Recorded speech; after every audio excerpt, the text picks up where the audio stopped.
One of the things that happens sometimes, I mean, this could happen at a play or it can happen on a stage, or there's an accident. Or on television, when you see an announcer, something happens and they're flummoxed. I've always thought, why get flummoxed? Just go with it. Everything blew up. There was some sort of sabotage at Sirius Satellite, and the microphone went. What I did was, I reacted in a very unflummoxed way. Garrett, say flummox. Flummoxed. Why are you laughing? No, I'm not laughing. I'm thinking about something else. Flummoxed, right? Right. So what I did was, instead of being flummoxed, I got on the telephone, left the studio, and ran some errands until, the thing got fixed, and did my show. Hey, it's the Jay Thomas Show. I'm sorry for this quality. Remember, just yesterday, they made us stereo or something. So it took 24 hours for, us to fuck it up. But that's the hallmark of this show, I think. I think that it's probably God didn't like the show as clean and clear as it was. Anyway, 8884-102-102, that's the number I'm on. So if you get a busy signal, it's because I'm on the phone. Now, I'm going to do this on the telephone, just a regular show.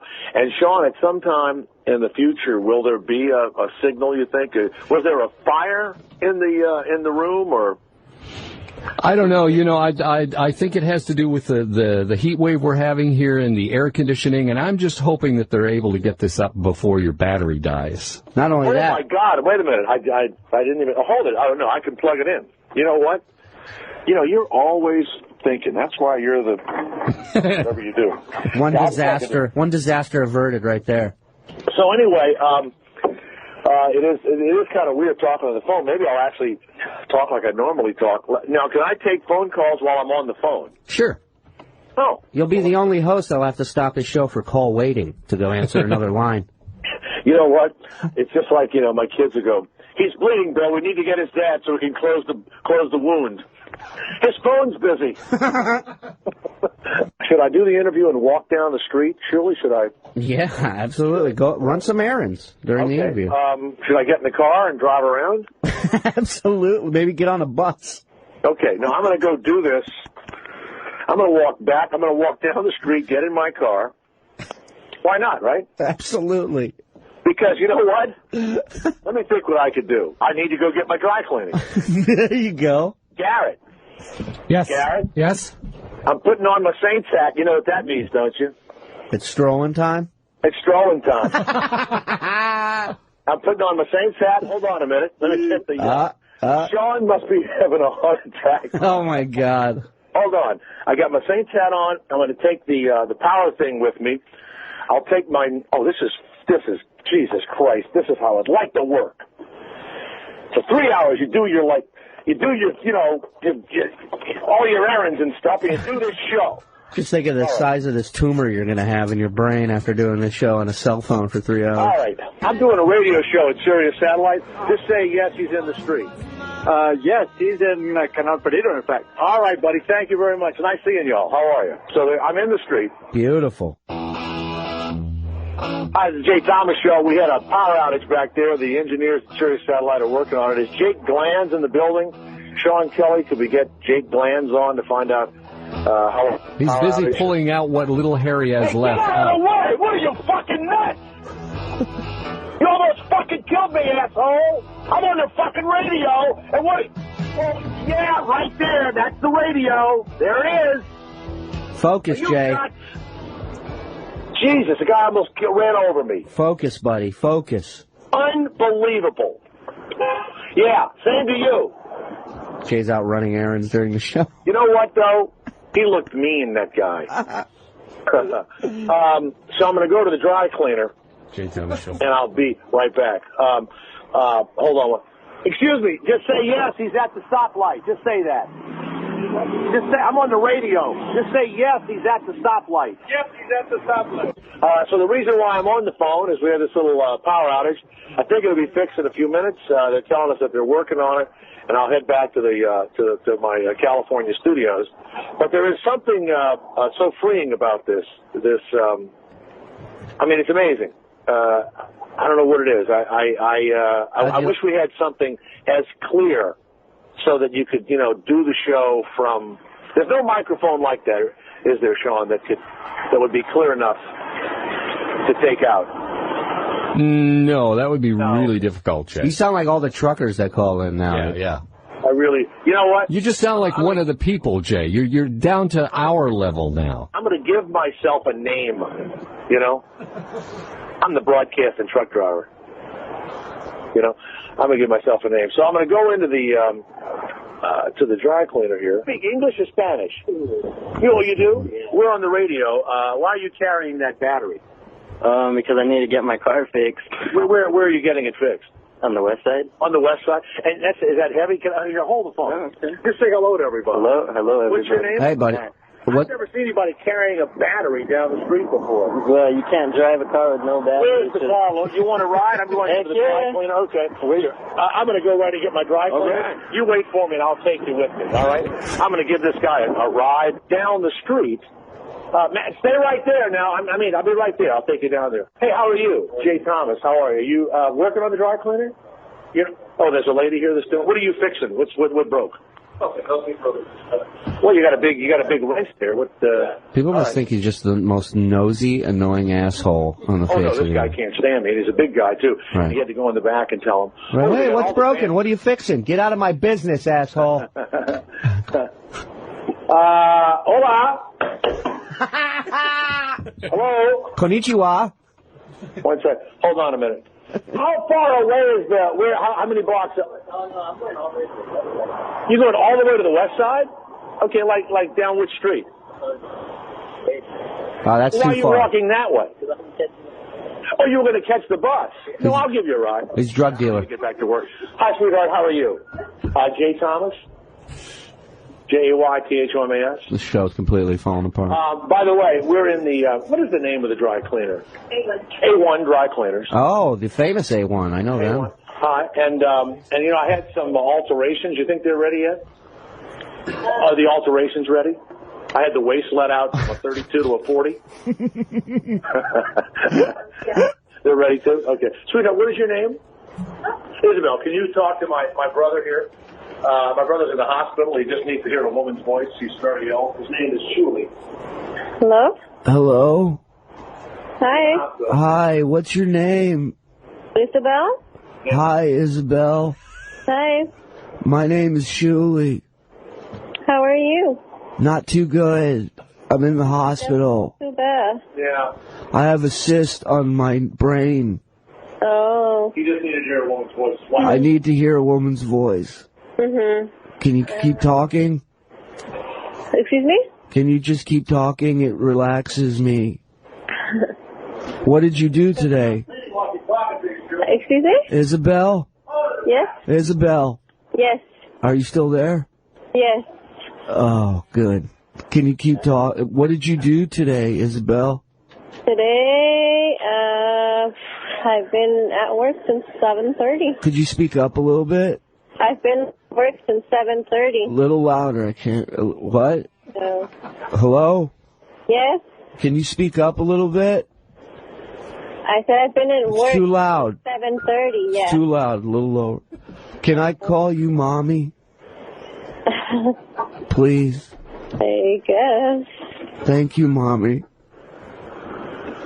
I miss you, Mommy. Do you miss me? Are you eating? Let me see. Yeah, I'm actually working. Oh, what are you doing? Are you helping my brother get his dry Yes, cleaned? I am. Uh-huh. He's a nice guy. I like my brother. He's not my brother. He lets me call him brother. Really having a big conversation. Mommy, what time are you working till? Is that all of it? So, yeah, that's it. This all it? All it? Okay. Mm-hmm. Yeah. Okay. Mommy. Okay, well, I have to let you go because I'm already done here. Bye, Mommy. Your name's Matt? Hey, Matt, here. Get in the front seat. Right there. I'm going to take Matt over to the... Nice going. Matt is walking down the street carrying like a car battery, and he was going to take the friggin' friggin' bus. You don't want to look like a weirdo getting on a bus with a car battery in your hand. Because I'm okay.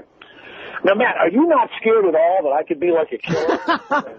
No, I'm not scared at all. Okay. What do you do for a living? I'm an electrician. Wow. Hold on. My brother's on the phone also who's dying, but he's in, we know he's dying. Hold on. So let me start the car. All right. Hello? Hello. Hey, Matt, what's the electrician. What's up? Hey, Matt. Talking to you. How's it going? Not too good. Not too good. I hear you're dying. I am. I'm sorry to hear. I'm sorry to tell You'll you. be You fine. believe in God in the afterlife, Matt? I'm not too sure. Well, we Neither do I. We really do. Well, that's good. We're Jehovah's Witnesses. I think my family is. Wow. God's You know what? You know how we feel about blood, right? Yeah, you don't. Life is in the blood. It right? is. It is. And so it's in the blood, and he's refused a transfusion, Oh, okay. and he's going to die because of it, and that's where we're at. I didn't know what to do. Hey, Matt. Yes. The guy sitting next to you masturbates all the time. Don't touch his hands. Oh, thank you. I will not touch him. If it was life or death. Yeah, would you refuse a transfusion? It depends on how old I am. If I've lived my life, then maybe as a Jehovah's Witness, I would not. I would refuse it. Hey, Matt. We are Jehovah's Can I Witnesses. call you Mommy? Do it that way. I'm ignoring you? I'm not ignoring you. No, my brother's dying because of religion, and you're saying you would take the... Oh, Okay. that's what Mom told you, isn't it, Shuli? That's right. That's right. Guy Matt, he says you haven't lived your life yet. For God's sakes, would you let him give you some blood so you can live? Talk some sense into him, would you? How old are you? Matt, what kind of blood do you have? That I do not know. Is it red? God. It's red. Well, it's blue until it comes out, then it's red. So's mine. We can do this. Is it? His blood has turned blue? It turned blue. His blood is blue? Whose blood is blue? Everyone's blood is blue. Get out of here. Inside of you? Do you recognize the guy who's driving? Inside of anybody. Hey, did you see that movie with Dennis Quaid where he goes inside the human body? I didn't. He's really tiny. It's with Martin Short, tell him. Who's Martin Short? Yeah, it's called Inner Space. Yeah, What's it called? Inner Space. Inner Space. That's right. Oh, remember that scene where the guy jerks off and he comes shooting out of the guy's penis? Fuck yeah. Yeah. Have we gone to break yet? 5 more minutes. This has gone from being the lost episode to a best of show. Matt, how far do we have to go? Just drop him off there. You're right here? Okay. Slow down to 12 and kick him out. We have any phone calls that we could take, Garrett? At 8884-102-102? Don't go to that. Yeah, let's go to Beaner in Texas. Oh, good We had friend. Beaner on yesterday. He's the guy that when the cops stopped him, they asked him his street name. And so he said Beaner. That's it. Okay. Hey, Beaner, it's the Jay Thomas Show. How are you? Oh, good, Jay. Yeah, I was just wanting to comment on the euthanasia of the horses. Hold on a minute. This is a guy named Beaner who wants to talk about killing that racehorse. Tell him my name's Matt. Go ahead. Hey, how's it going, Beaner? My name's Matt. Pretty good, man. My name's Beaner. How you doing, eh? Hey, I found this guy. He found me walking down the street carrying a car battery. Yeah, Jay Thomas pretty cool, eh? He's a cool guy. So what do you do, eh? I'm an electrician. Really? Electrician's a pussy job, eh? The horse race. How do you feel about the horses being euthanized? Jehovah's Witness. He would refuse blood. Yo, answer my question, eh? Oh, what's up? How do you feel about the horses being euthanized? Being euthanized? Well, Simone. I guess if that's their religion. Right. Then Now, that's wait a kind of minute. messed up. You've never had a birthday party, have you? No, my dad and my mom aren't, but their parents are. Oh. So I don't. So they're cheap, aren't they? They are. They don't want to give you. This guy's gonna molest you. Jump out the car, eh? Nothing. But your parents give you My stuff. parents do. But the grandparents, no Merry Christmas, no Happy Birthday, no phone call. He wants your culo. Watch out, eh? I'll watch it. All I heard. parents are dying. Uh-huh. Refuse to give them transfusions or oxygen, okay? I'm gonna Because they're refuse. useless. Grandparents don't give you anything, Watch out, he's got gato in his pantalones. All right. and they're useless. They have a thing, do not resuscitate, in their will. No. You gotta get that in there right away. I'm gonna do that. This guy knows what he's talking about. Right, okay. All right, take it easy, man. I'll talk. Hey, Beaner signing off, eh? Beaner signing off. All right. I tell you what, this guy Matt could have his own show on the Independent Talk Channel. He's so cool. So can Beaner. He was great. How much further? How much up here? What do I do? Are you pressed for time? Oh no, I'm not pressed for time at all. No, not in the least. Unbelievable. What about you? Are you pressed? I'm carrying a car battery. You're carrying a car battery. Now, and then you're going to get a new battery and go all the way back? No, I'm putting this in my car and I'm good. Okay. Someone broke my windows on my cars last night. And they stole your battery? No, my battery never works, so this way I'm putting the battery in my car so I can move it so they don't break my windows again. Is the car up here? It's up here. What kind of friends do you have? I don't. It's like a buddy cop movie. Did that. So, unbelievable. Jay, this sounds like a buddy cop movie. Who else is on the phone, Garrett? Fred in Kansas. Hey, Fred, the Jay Thomas Show. How are you, Fred? Hello? Fred, you there? Yeah, can you hear me? Yeah, turn your radio down, Freddie. North on the freeway. I gotta go north on the freeway for a second. Hold on.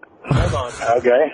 Yeah, Fred, go ahead. Go ahead. Well, Jay, are you sure the Scientologist didn't blow up your studio? What you did Friday? They were thinking the Scientologist blew up the studio. That's crazy. I mean, That's crazy. Do you have a bodyguard with you? Maybe they. No, I got Matt, and Matt is carrying a car battery. Anybody fucks with me, we throw the battery at the guy. Now, Matt, what year is this Mustang that you own? It's a 99 Mustang? Is this the first battery you put in it? Yes. Yeah. Now, they broke your window, and they left your fishing poles in there, but they took you back. They took my backpack. Right. Yeah. Now, you have embroidered on your seat skulls with barbed wire going through them. That's kind of a scary seat package. What do you call that? I know. It was a birthday present. The seat was a birthday present? It's actually a seat cover. It's a seat cover. Now, it wasn't from a Jehovah's Witness. No, definitely not. Was it from a satanic person? It's a scary seat. Say that. He's got tats all over him with skulls and stuff, so... Is he a gang member? No, he's just a weird guy. Now, and he's your friend? He's my mom's ex-boyfriend. And if you hadn't put the skull thing on your seat, would he have become upset? He might have. Yeah. Yeah. So how long do you have to have that? Because the skull thing's scary. It's scary. I just been too lazy to take it off. Right. Okay. All right. I wouldn't be smoking a joint in this Mustang with that on the seat. Why not? Because if the cops stop you, they're going to think you're up to something and they'll search the whole car. That's true. Yeah, it's bad. Well, good luck with the... He didn't think about that one. It was great. I owe you one. I owe you too. Thanks, man. I appreciate it. All right, see you later. Gosh, dog it, I just feel so good right now. Hey, you know what? I could stop at the fire station. Have him run the siren for a second? Yeah, hold on a minute. Hold on a minute. I could stop. You can't pass that opportunity up. Oh, they just got in the truck, too. No, wait a minute. Oh, yeah. Stand in front of the truck. Raise your arms up. Stop them. No, watch this. Sure. Oh, it's a bunch of women, and they've all got those radios. Oh, that's hot. Those kind of tough-looking firewomen? Yeah. They're not so much hot as they are tough-looking. You know? Right.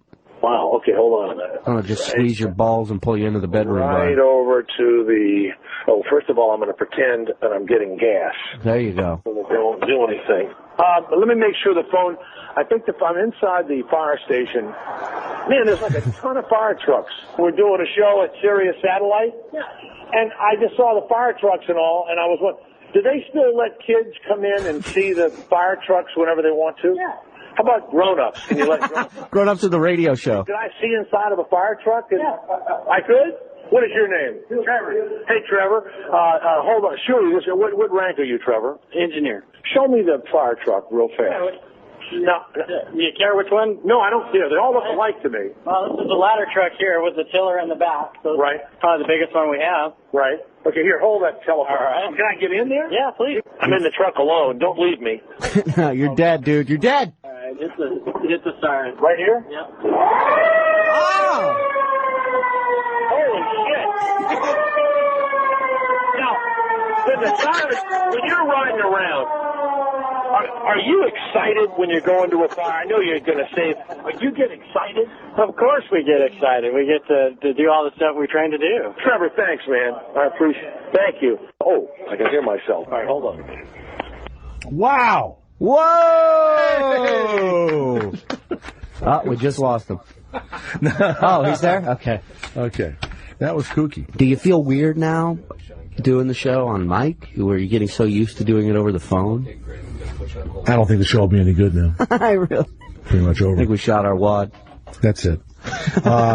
You see, that's unflummoxed. I wasn't affected at all. I just, give you lemons, you make meringue. That's what I do. The Jay Thomas Show. He's the afternoon guy. I'm a minor genius. What is this, huh? Sirius XM 104. Well, have you ever gone to the ball game and you've seen these nerds that just can't live without catching the ball? They've got, all sorts of equipment. Zach Hampel is one of those nerds, and he doesn't like to be called that. And so as soon as we found out his weakness, we did it. The Whiz Kids had won it, Bobby Thompson had done it, and Yogi read the comics all the while. Rock and roll was being born, marijuana we would scorn. So down on the corner the national pastime went on trial. We're talking baseball, Klazuski, Campanella, talking baseball. Terry Cashman. The man and Bobby Feller. Well, he's famous for all kinds of stuff, right? Terry Cashman. But he likes baseball. They knew him all from Boston. I think I met this guy. Hi, the Jay Thomas Show. Apparently I'm talking to myself. Madison's in the ha-ha seat. Zach Hampel, welcome back to the show. Go to Zach, HAMPLE.com. Zach, we were just talking, and Garrett Andritz, who works with us, has caught numerous balls at games. How many is numerous? How many is numerous, Garrett? Well over 10. Wow. Well, that's 10 more than most people. Wow. Now wait a minute now, Zach. He would catch batting practice and foul balls. Okay, yeah. You're talking about me, the gentleman who. I'm talking about Garrett, the gentleman that's in the studio. Okay. So I said to him that's really not the spirit of catching a fly ball at a Major League Baseball game. What? You don't think that batting practice should count? No, I don't. Well, I mean, obviously, only the nerds are running loose and the fans at that time, and the real people, are still, getting out of their car. I think you should catch it in the heat of battle. Well, it's certainly more fun that way, but I'd have to respectfully disagree. I think batting practice sometimes is the most fun of all, just because there are many fewer people in the stadium. You can run around like a maniac and not worry about crashing into people.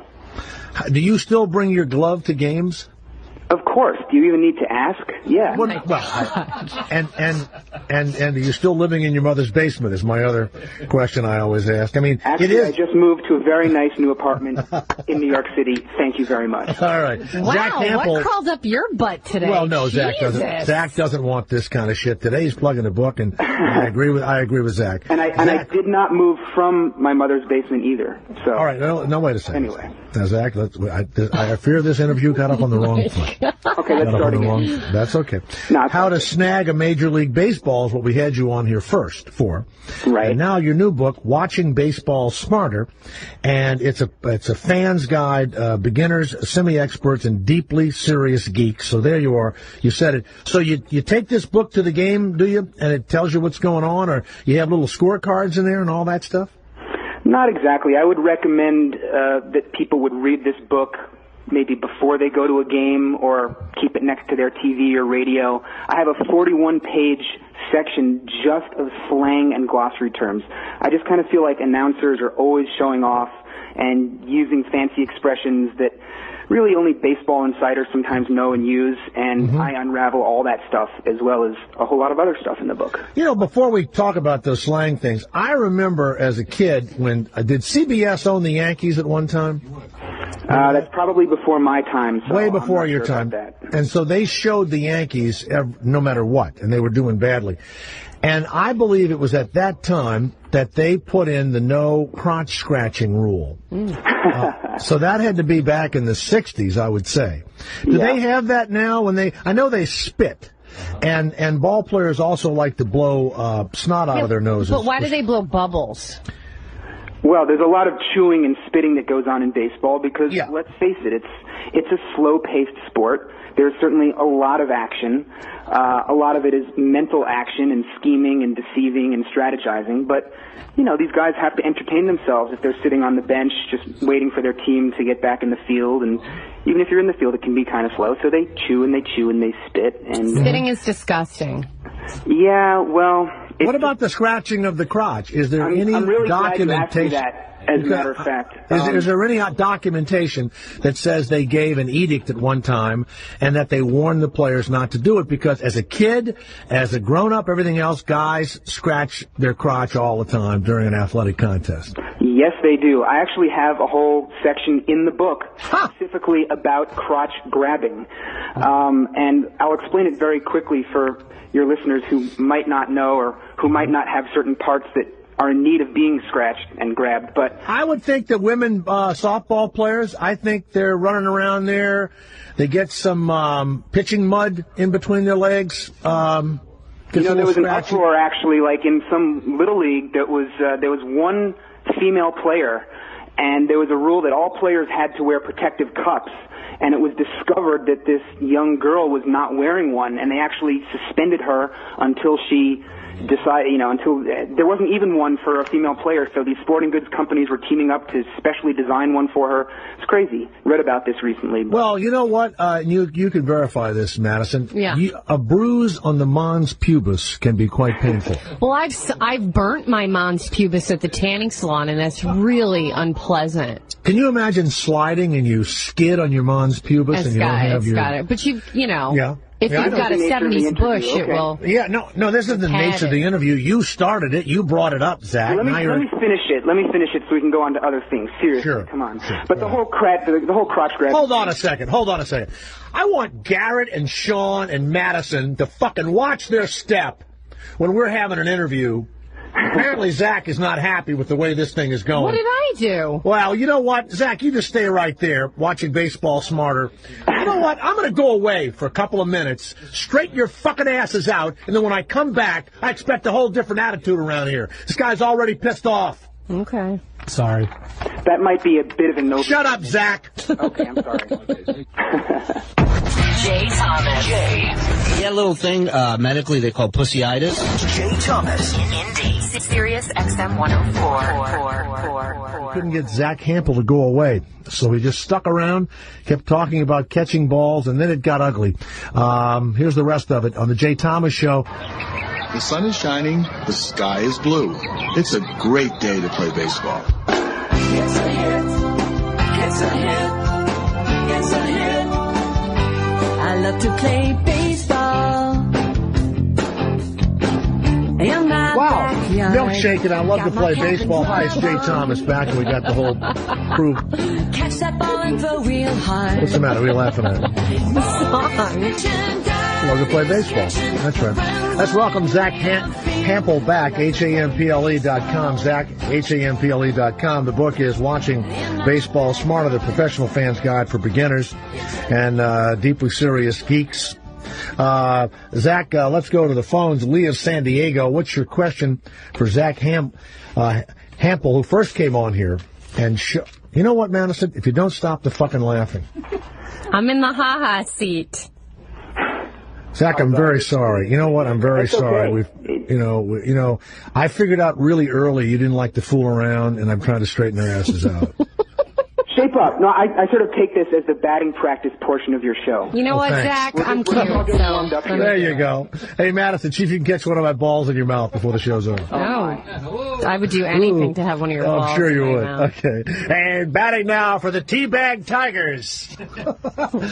Lee of San Diego, the Jay Thomas Show. Yes, what's your question for Zach Hampel? Lee of San Diego. Hi, Zach. How are you today? Hey, I'm doing great. Hey, I had a question for you. I like to go on road trips and get out of San Diego and see the Padres in different cities. Yeah. What's your advice for getting baseballs at a stadium you've never been to before? You have no idea about the stadium itself or the players that play there or anything like that. What's a good, Lee, kind of pre-game strategy? Lee, is this really what you think about before you leave town? If I'm going out of town for a baseball game, yes, I do. I'm kind of a ball hawk / snagger. I like to catch baseballs myself, too. I'm telling you, it's widespread. There's a lot of people out there who like to collect, and that's a great question, Lee. Thanks. I guess one suggestion that I would make to everybody is to check out my blog, because I blog about every single game I've been to. I've been to 44 different major league stadiums. If anyone just goes to Google and does a search for baseball collector, the first thing that pops up will be my blog, and I discuss all the strategies there. But you really want to watch games on TV, get a sense of the stadium, even maybe go online, look at the seating chart, look at the arrangement of just where the stands are, where the bleachers are. Zach and Lee, this really seems like an unusual amount of time that you spend to catch a ball that you could go buy at a, come on. Everybody knows you don't go buy a baseball. Are you kidding me? You catch a baseball. Those things cost? They cost like $20-25 in a stadium gift shop. A baseball? No. Yeah. Not if you go to a sporting goods store. How about the one that sells the used sporting equipment? Play it against Sam, Well, it's way more fun to catch it at the game, either before the game or during the game. Lee, have you ever caught a ball in the stands and some woman said, "You're hot"? My girlfriend said that. She digs it. When she hears the glove hit when she hears the ball hit the glove. And immediately her pants come off? Her pants come off. Now, you're going to go online, Lee, just like Zach said, and start looking for the seating chart and everything else and try and do this? Yeah, I'm going to be going to Washington, D.C. a little later this year, and I believe it's a good ballpark. Now, why is that a good ballpark, Zach Ample? It's a good ballpark because I've been to one game there, which was on April 10th, and I happened to set my personal one-game record for most balls in one day. Wow, how many is that? I got 28 balls that day. Get the fuck out of here. Hold it a minute. Zach. Did not. Zach. Hold it. Now, I did get a bunch of them during batting practice, so I guess according to you clowns, that wouldn't count. Now, wait a minute. Did you have a box on the end of a stick, or did you have a net? I had neither. I brought my glove. I brought 2 baseball caps, one of the Washington Nationals and one of the Florida Marlins, because you always want to have a hat of the visiting team so you can suck up. Hold on, I figured it out. Fans. Hold on. What? You went to a game between the National and the Marlins? What were there, 300 people in the stadium? They were in the mid-20,000 range. Good comeback, Garrett. You know what I just read? I read that the Nationals just heard this and have signed you to right field because you may be the... I almost feel like I could do as good a job as some of the guys. So now, 28 balls. What time does the game start, and what time did you get there? That game started a little after 7 o'clock. I don't know if it was 7:05 or 7:10. The gates there opened 2.5 hours early. So I was in the stadium by 4:40 p.m., and the Nationals were on the field taking BP. I got 8 balls in the 45 minutes or so that the Nationals were taking batting practice. I caught a few home runs. I got a few balls thrown to me. I also have a trick that I call the glove trick. I have a string tied to my glove, and I rig the inside of the glove in a certain way. It's kind of tough to explain, but... Now, wait a minute. Is this in your book, Watching Baseball Smarter, How to Rig Your Glove, or is that in your first book, How to Snag a Major League Baseball? I remember this. Now, how does that work when you have the string on the glove? How does it work? Well, basically, I mean, just very simply, if there's a ball that's sitting on the field or in some, let's say, just dead area that's out of reach, far below me, I can lower the glove on the string and it drops over the ball, and because of the way I rig the glove, the ball can actually stick inside. So what's in there? What do you have in that glove to make it stick? This is going to make exactly no sense to anybody listening. You have to see it, but it's just a rubber band and a magic marker. I stretch the band over the tip of the glove. I stick a magic marker sort of on the inside of the pocket just to prop the glove open, and the band creates a little space sort of between itself and the tip of the glove that's slightly smaller than the ball. So the weight of the glove pushes down over the ball, the rubber band stretches to let the ball in place, and then when I lift it up, the band kind of snaps back and holds the ball in there. And again, I know that made no sense, but... Can I say something, please? All right, fine. If you spend as much time on, solving the world hunger problem as you did trying to win a fly ball, there would be no more hungry people in Africa. I know. I sort of feel like my whole life is a failure in that regard. Yeah. Well, let me ask you. You certainly are. You're also single, aren't you? I knew you were going to ask me that. I've had a girlfriend for the last 14 months. We're sort of going through a shakeup right now. It's a tricky situation. Because it's baseball season. I would just like to point out that baseball collectors get just as much action, if not more, than the rest of the population. Okay. All right. Does she have glasses and big braces? She's hot, and you can find pictures of her on the blog as well. Now, Zach, I hear it coming back in your voice again. I tried to straighten everybody out. We're not here to. We're here to have a little fun, and you know. I'm also having lots of fun. I'm having tons of fun. This is great. Zach Hampel. Go to ZachHampel.com. And watching baseball. Z-A-C-K. I'm not a Zach. I'm a Zach. Z-A-C-K. Thank you. Oh, Z-A-C-K. Oh, my God. I'm so sorry. Z-A-C-K. People have been emailing a guy named Z-A-C-H, and he says, fuck you all. He's been sending the emails back to us. So let's go to Paul in North Carolina. Paul, you've been listening to Zach, Z-A-C-K. Please go get the book if you love baseball. And you know what this book is good for, Zach? If you have kids get so excited, you go to the game, you bring the book, and you try all these things that you first wrote about, and then you teach the kid about baseball in the second book, Watching Baseball Smarter. Correct, Zach? Correct. I would just say for any guys who are out there, and not to be sexist, but if you have a girlfriend or a wife who just doesn't really get your obsession and doesn't understand baseball and thinks it's boring and slow, if you buy this book and just get her to read like the first 10 pages, she'll want to read more, and she'll end up reading a lot of it. You just have to be prepared that she may end up knowing a lot more about baseball than you. Would you send an autographed copy to Madison, please? And I want to test that. Okay. Sean, after this interview is over, Madison, you get an autographed copy. Okay. Let's go to Paul in North Carolina. Yes, Paul, how many balls have you caught at Major League Baseball games? I've only caught one, and it was funny enough, at a Michael Bolton celebrity softball game, Jay. You caught a ball at a Michael Bolton celebrity softball game. Awesome. That does not count, and we're talking about Major League Baseball. Z-A-C-K Zach Hampel is here talking about the big leagues and not some bullshit Michael Bolton saved the world. That's okay. We respect all balls here. Even if you caught a softball from Michael Bolton? Well, I wouldn't count that in my collection, but everyone, they count different I have a things, question for Mr. Zach. Sure. When he goes home on the weekend to let his mother do his laundry, I was wondering, does he play World of Warcraft or does he do Halo 3? Actually, I like to play Arkanoid. Well, let him answer the question, Paul. Well, I'm going to get cut off. Is it true that his ass is so tight that when he farts, there are only dogs here? What is that? What kind of talk is this? Now, call screeners, hello. Yeah. Thank you, Zach. Someone's going to get fired over there. You know what's the matter with you, Sean? Don't let this idiot in. Good God. All right, now, Zach, let me ask you a question. This really happened, and you love baseball, and this is off the subject about catching the ball. Recently, at a women's college softball game, it was Western Oregon. I forget who they were playing. Western Oregon was playing a team, and it was for their Division III. They're in the playoffs. This girl steps up, had never hit a home run before in her whole career. It's her last game. They're down, I think, 2-0. Two are on base. She knocks a home run. Have you read about this girl, Zach? I have not. Oh, she knocks a home run. And she's so excited that she misses first as the two runs come in. And she goes back to touch the bag. Garrett, you know about this? Yeah. Yeah, I do too. Wait a second. Let's hear about it. And she pulls her knee so badly that she collapses. So she's laying on the ground.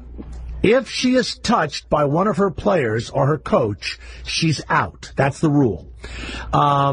Then they go to the ump. Now, she's laying on the ground while this is happening. What if we put in a pinch runner? And the ump says, all I can give her is a 2-run single, and the runner would start from first base. There would not be a home run, even though it was knocked clean out of the park.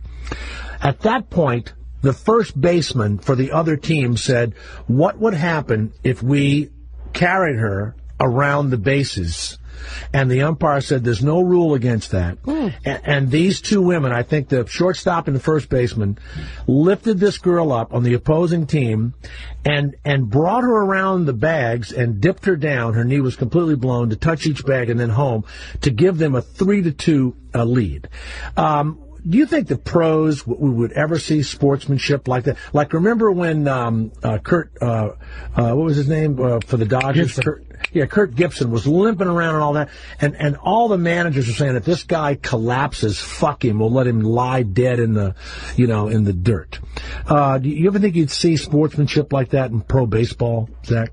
I don't know. I can picture Jason Varitek carrying Alex Rodriguez around the bases in a Game 7? Sure, why not? You could. Yeah, probably not. Yeah, they would just let him lie there, and hopefully the bone would come sticking out of his knee eventually, right? Yeah, I think so, in true Yankee Red Sox spirit.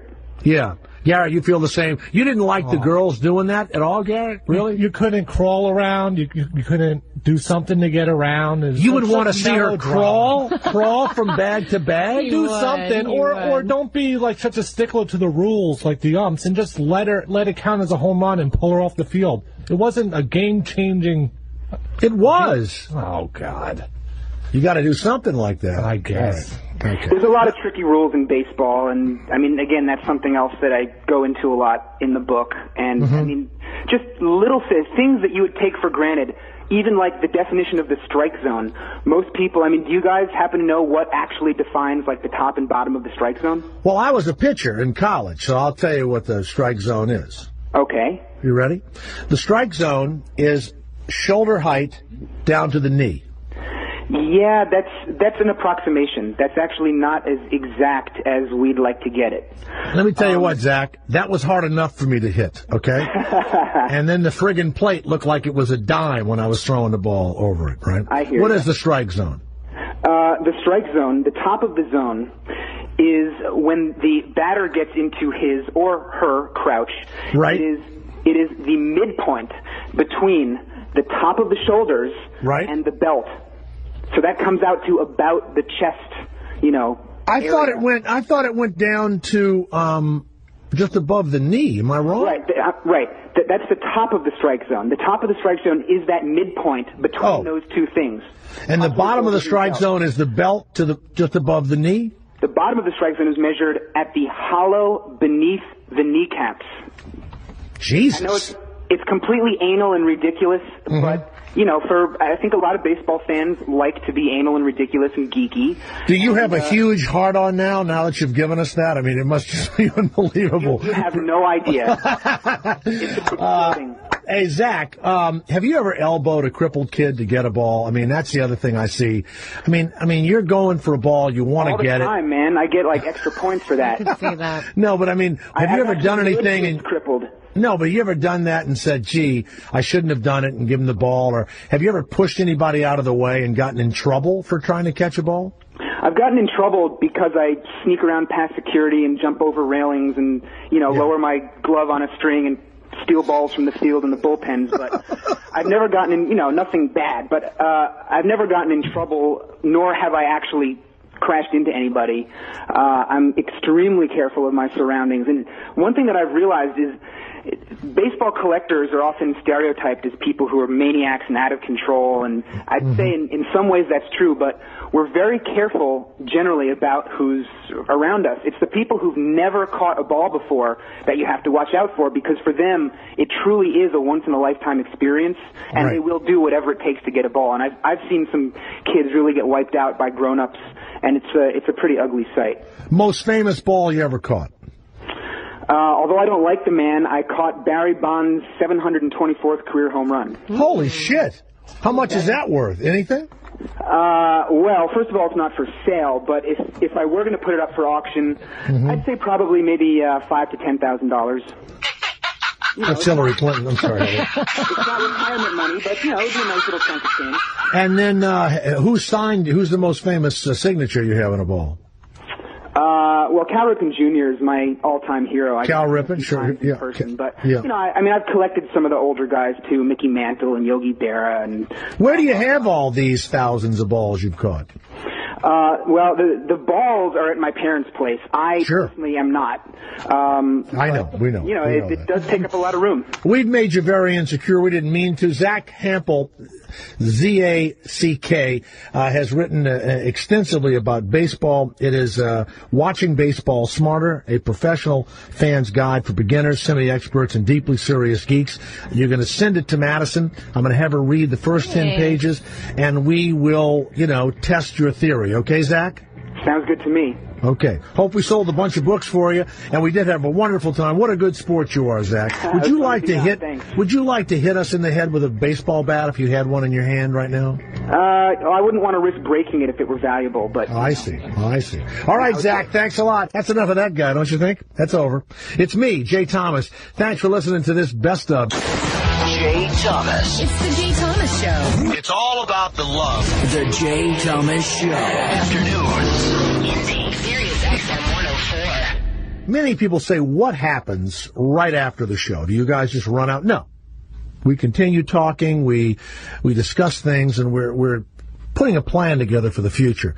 Our secret backstage microphone caught me, Rodney Lee Conover, Garrett, and Sean Kelly one day, and are our little faces red. And by the way, I want you to play the piano because Garrett was singing. I thought that was hysterical. Oh, hold on a second. Go ahead, Garrett. All right. Here we go. Ouch.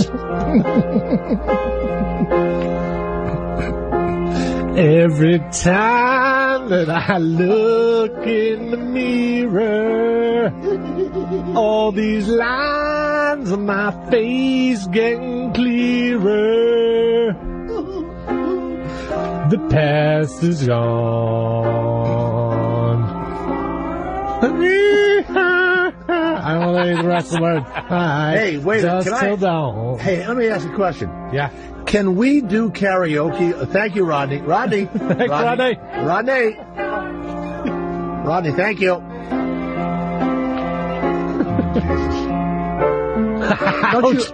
Don't you envision a room with a computer? Hey, Garrett was hysterical. There's no way you can put your headphones on when you're. Was Garrett singing? Singing? Oh, absolutely. It was hysterical. Nice. Now listen. Isn't that a great one to sing, Garrett? Yeah. Hey, hey, Sean. Yeah. Karaoke. The listeners do karaoke. Mm-hmm. And we play the song, and they sing, and we have a fucking contest, and we'll do it when I... Can we get... Hey, will I be playing the piano, or should I listen to this? No, you might play the piano. No, you won't know all the songs. Yes, I will. Between now and then, I will work up an entire songbook that the listeners can choose from.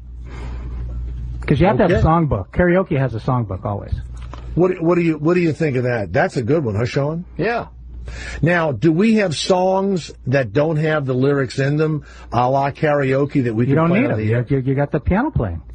In case they pick another one. You can't pick a song that's not in the songbook. Go to any karaoke bar. They will not let you sing a song. I am not going to put the whole bit on the fact that you're going to know some number of songs. Dude, you cannot pick a song that I don't know because it has to be in the songbook. You go to a karaoke bar, they give you the songbook and say pick one. You don't get to pick any fucking You're song. going to be a very big part of this, but in case... I heard the word might.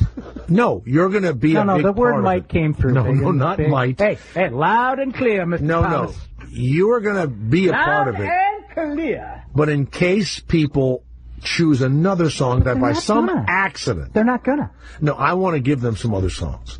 Also, that's all. But I think see. And then what are you going to do, Jay, for the background music? That's what I'm asking. But so you're going to ask Garrett to get every single song ever written. Well, how else can you do it? The songbook's going to include your songs and a few other ones that we choose out of the Sirius Satellite Karaoke Songbook.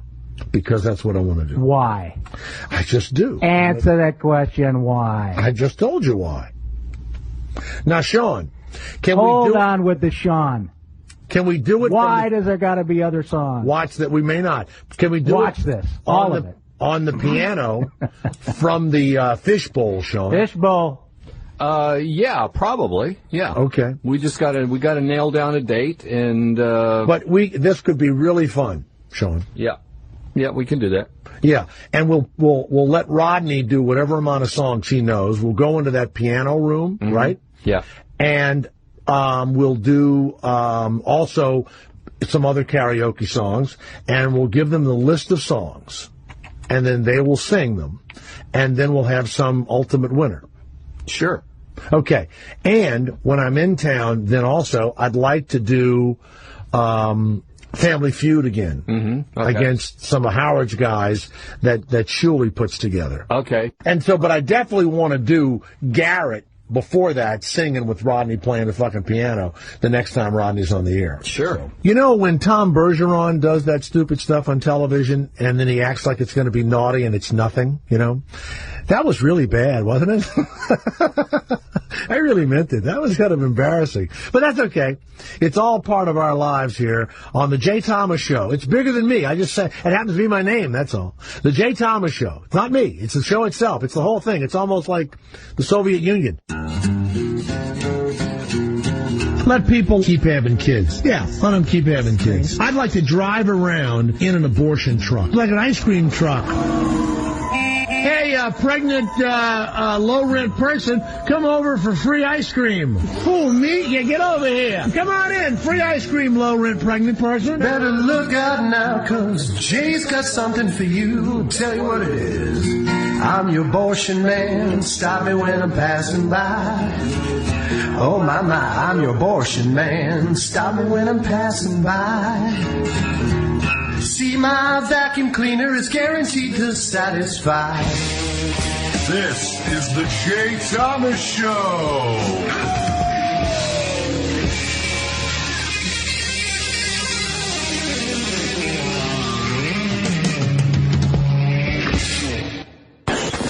Jay Thomas. The Jay Thomas Show. It's the afternoon show. That could be funny, too. That was a good one. Say it twice. It'll be funnier. The Jay Thomas Show. Indy. Sirius XM 104. I first saw Lewis Black when we were doing a television show that was on Showtime, and I didn't know he was a comedian. I just knew him as an actor. And I saw him around Christmas time at a little tiny club in Toronto. And I've loved him ever since. So exciting to have Lewis Black on our show. And great to hear it again. And let's welcome Lewis Black to the Jay Thomas Show. Hey, Lewis. Hey. Wow. Thank you so much. I know you have a performance tonight, not 4 blocks from my house at the Arlington Theater. Yeah. I live 4 blocks from there. Yeah. Wait, in Santa Barbara? Yeah, I live 4 blocks from the Arlington Theater. I walked there this morning and got my tickets for tonight's show. I can't believe that. No, You I'm live not. Here? Yeah, I'm. Why? What do you mean? Why? It's calm. It's fat. You don't like it here? It's too calm. Where are you right now? In a hotel or something? I'm in a hotel overlooking the water. It's just, why would you do anything? I dare you to have a fucking drink with me after my show when I get off at 3 o'clock. I fucking dare you to have a drink with me. I can't drink before my shows. Oh, bullshit. I can't. I never have. I know that. The anger becomes real. How about you want to smoke a joint before your show? No, and then I would just come on stage and lie down and look at my hand. By the way, Lewis will be at the Arlington Theater tonight. I don't think there are many tickets left, if any at all. Then tomorrow night, Thousand Oaks, the Thousand Oaks Civic Center. And then May 3rd, Long Beach, which is the next night at the Terrace Theater. Lewis, Root of All Evil, the Comedy Central show every Wednesday, 10:30. That's still happening. That's going well. The Daily Show. I picked it up. It's unbelievable. They're going to do 10 more episodes. This has never happened. When I met you about 10 years ago, I didn't never heard of you. Your career was in the shitter. I saw you do stand-up. We acted together. Your career was in the shitter. Do you wish this had happened earlier in your life, that this kind of success that you're having now had happened, 25, 30 years ago? I'd be dead. You would be completely dead. Oh, yeah. 20, 30 years ago, with what was available to me and the fact that I wasn't used to it, and I thought, yeah, I can do pounds of that. You could do pounds of the drugs, right? I would be dead. I mean, really? Hookers? Yes. Why not? Now, it says here that these are reviews I'm reading. His comedy style, Lewis Black's comedy style, simulates a mental breakdown or a rant, ridiculing history, politics, religion, trends, and cultural phenomena. You ever read your reviews? On occasion, I do. Yeah. The worst thing is you ever read your emails on Oh, God. website? That's the dumbest thing you can do. Because I take that seriously. Somebody who's, hasn't been out of their apartment in 6 months and has got the aluminum foil on their head, and I'm reading it like it's the press. You know what? You're right, because people here tell me not to read them. I will get an email from someone that says, I listened to your fucking show yesterday and I cut it off after 15 minutes. And I go, shit! I'm done for the night. It's one person. It's just one person. They probably talk to parents all day, and you're going, oh my God. They went into the bathroom to look at their reflection for 45 minutes. Now, part of being a success now and realizing that for years, when you should have been hired and gotten all the jobs, you now, Lewis Black, everybody wants you. I'm looking at some of the things you've done. Just a few years ago, you hosted the World Stupidity Awards in Montreal. Was that a good payday for you? Was that No, it wasn't. It wasn't much of a payday. It's the Montreal. It's the comedy, Just for Laughs Comedy Festival. And they do it and it was Canadian money. When Canadian money wasn't when Canadian money hadn't become what was formerly the U.S. dollar. And you're also the voice of Mano Brain on the third year of the Cartoon Network Duck Dodgers. That's a big payday for you too? Oh, yeah, you know how much that pays. You get about. Well, you're grabbing it with both hands now, right? Oh yeah, no, it's sick. But it's also I'm getting opportunities I've always wanted. Sure. I mean, I've written a book, and now I've finished another book that comes out June 2nd. So, I mean, those kind of things. Things I really wanted to do. I'm finally able to do. I did 3 movies. Then my career ended in film, but I did 3 of them. Well, Man of the Year. I worked with you, for God's sake. We worked together in a show called Hoops in Canada about an NBA basketball team that had very few black people on it, which was a big mistake. By the way, the Arlington Theater tonight. Don't forget, Lewis Black is on Comedy Central all the time. Root of All Evil, the new show. Go to lewisblack.com. Thousand Oaks Civic Center tomorrow night, and then Long Beach the night after that. God, I had something so interesting to say, and I completely fucking forgot it. But do you get nervous before you go out tonight? Do you still get nervous? No, I don't really. The only time I get nervous is if I'm in a kind of a completely, new city that for some reason I'm just not sure of, or I don't know if you've done those corporate events. Yes, I have. Those make me nauseous. Well, they're saying to you, let's see what you've got, that kind of shit, right? Yeah. They're doing that, and they're also doing their stupid, I'm not going to laugh unless the boss laughs. It's like, really, could you be more uptight? Could you really just be more disturbed as people? Now, when you did Washington, D.C., they told you there was a fuck limit at one of the venues, and you were unable to play the venue because how did they count the fucks in your act? Somebody sat and watched my HBO special, the first one, and actually said, Lewis said, it was like, I forget, it was 46 fucks. And they said, it was too much. It was the Kennedy Center, which, by the way, listen to this one. The reason is because it's actually a part of the Park Service runs the Kennedy Center. Right. A cultural institution is run by the Park Service. And you can't say fuck. It's a memorial. Right. Oh, I see. You can't say. His head's in there. Not his real head. Kennedy's giant. Did you read today that they're going to allow concealed weapons in the national parks? That's the Interior Secretary. I don't know if you're even talking about that. Perfect. Why not? That'll be good. That's why. What? Because of not just bears, but because of people that have been killed or attacked, while camping. So now you can have a concealed weapon, and they're going to pass it like this week, and if somebody fucks with you in the park, you can shoot them now with concealed weapon. Great. Yeah. How soon? Let's get the clock going on how soon the first kid shoots the other kid. Oh, we had a guy the other day who shot, unfortunately, his kid. He thought he was a turkey. He was out turkey shooting. Come on. I swear to God, he thought his son was a turkey, and he blew him away. Now I've hunted with my kids my entire life. I usually try and find out exactly where they are in the field, when I'm out shooting. My friend Rodney that works. My friend Rodney here says that it's a good thing, Lewis, because it culls out the really stupid, Well, that's true. There is a point where you just kind of go because I've begun to believe that one way America can really kind of move forward is if we drop the concept of evolution, we drop the concept of the world was created in 7 days, and go right to the devolution concept, where we're devolving so quickly that eventually we would just be stomachs and little eyes. Now, do you give a shit that one day in 1,000 years, because of global warming and all this shit, that we're all just going to burn up and die? Are you concerned with that? No, I don't care about that. What I do care about is that it would actually be smarter and cheaper if we kind of move toward fixing shit up. You beat it up. We can't do the oil thing anymore. Okay, let's move. Can somebody just get it started? What you mean? Oh boy, it's for $4, but then we're going to tax and we better work shit. Get it done. I got an iPod that literally you can put up your rectum at this point. Right. That they're so small. That plays 1,500 tunes. Don't tell me you can't come up with an energy source, you fruits. But do you want to drive a I saw the smart car the other day. Do you really want to be seen in that? You won't have to do it if they come up with the energy source. They won't come up with the source, the putzes. How did you do in science? When you were in school, were you good in science? I was good enough to know that there are people who are really good at it, and if you put money into them, they'll come up with crap, especially if you put a gun to their heads.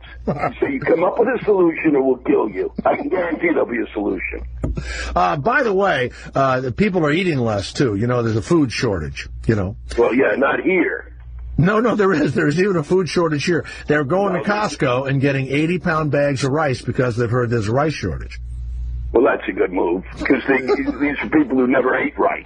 They're probably going to use it as a beanbag chair. Gotta be fucking kidding me.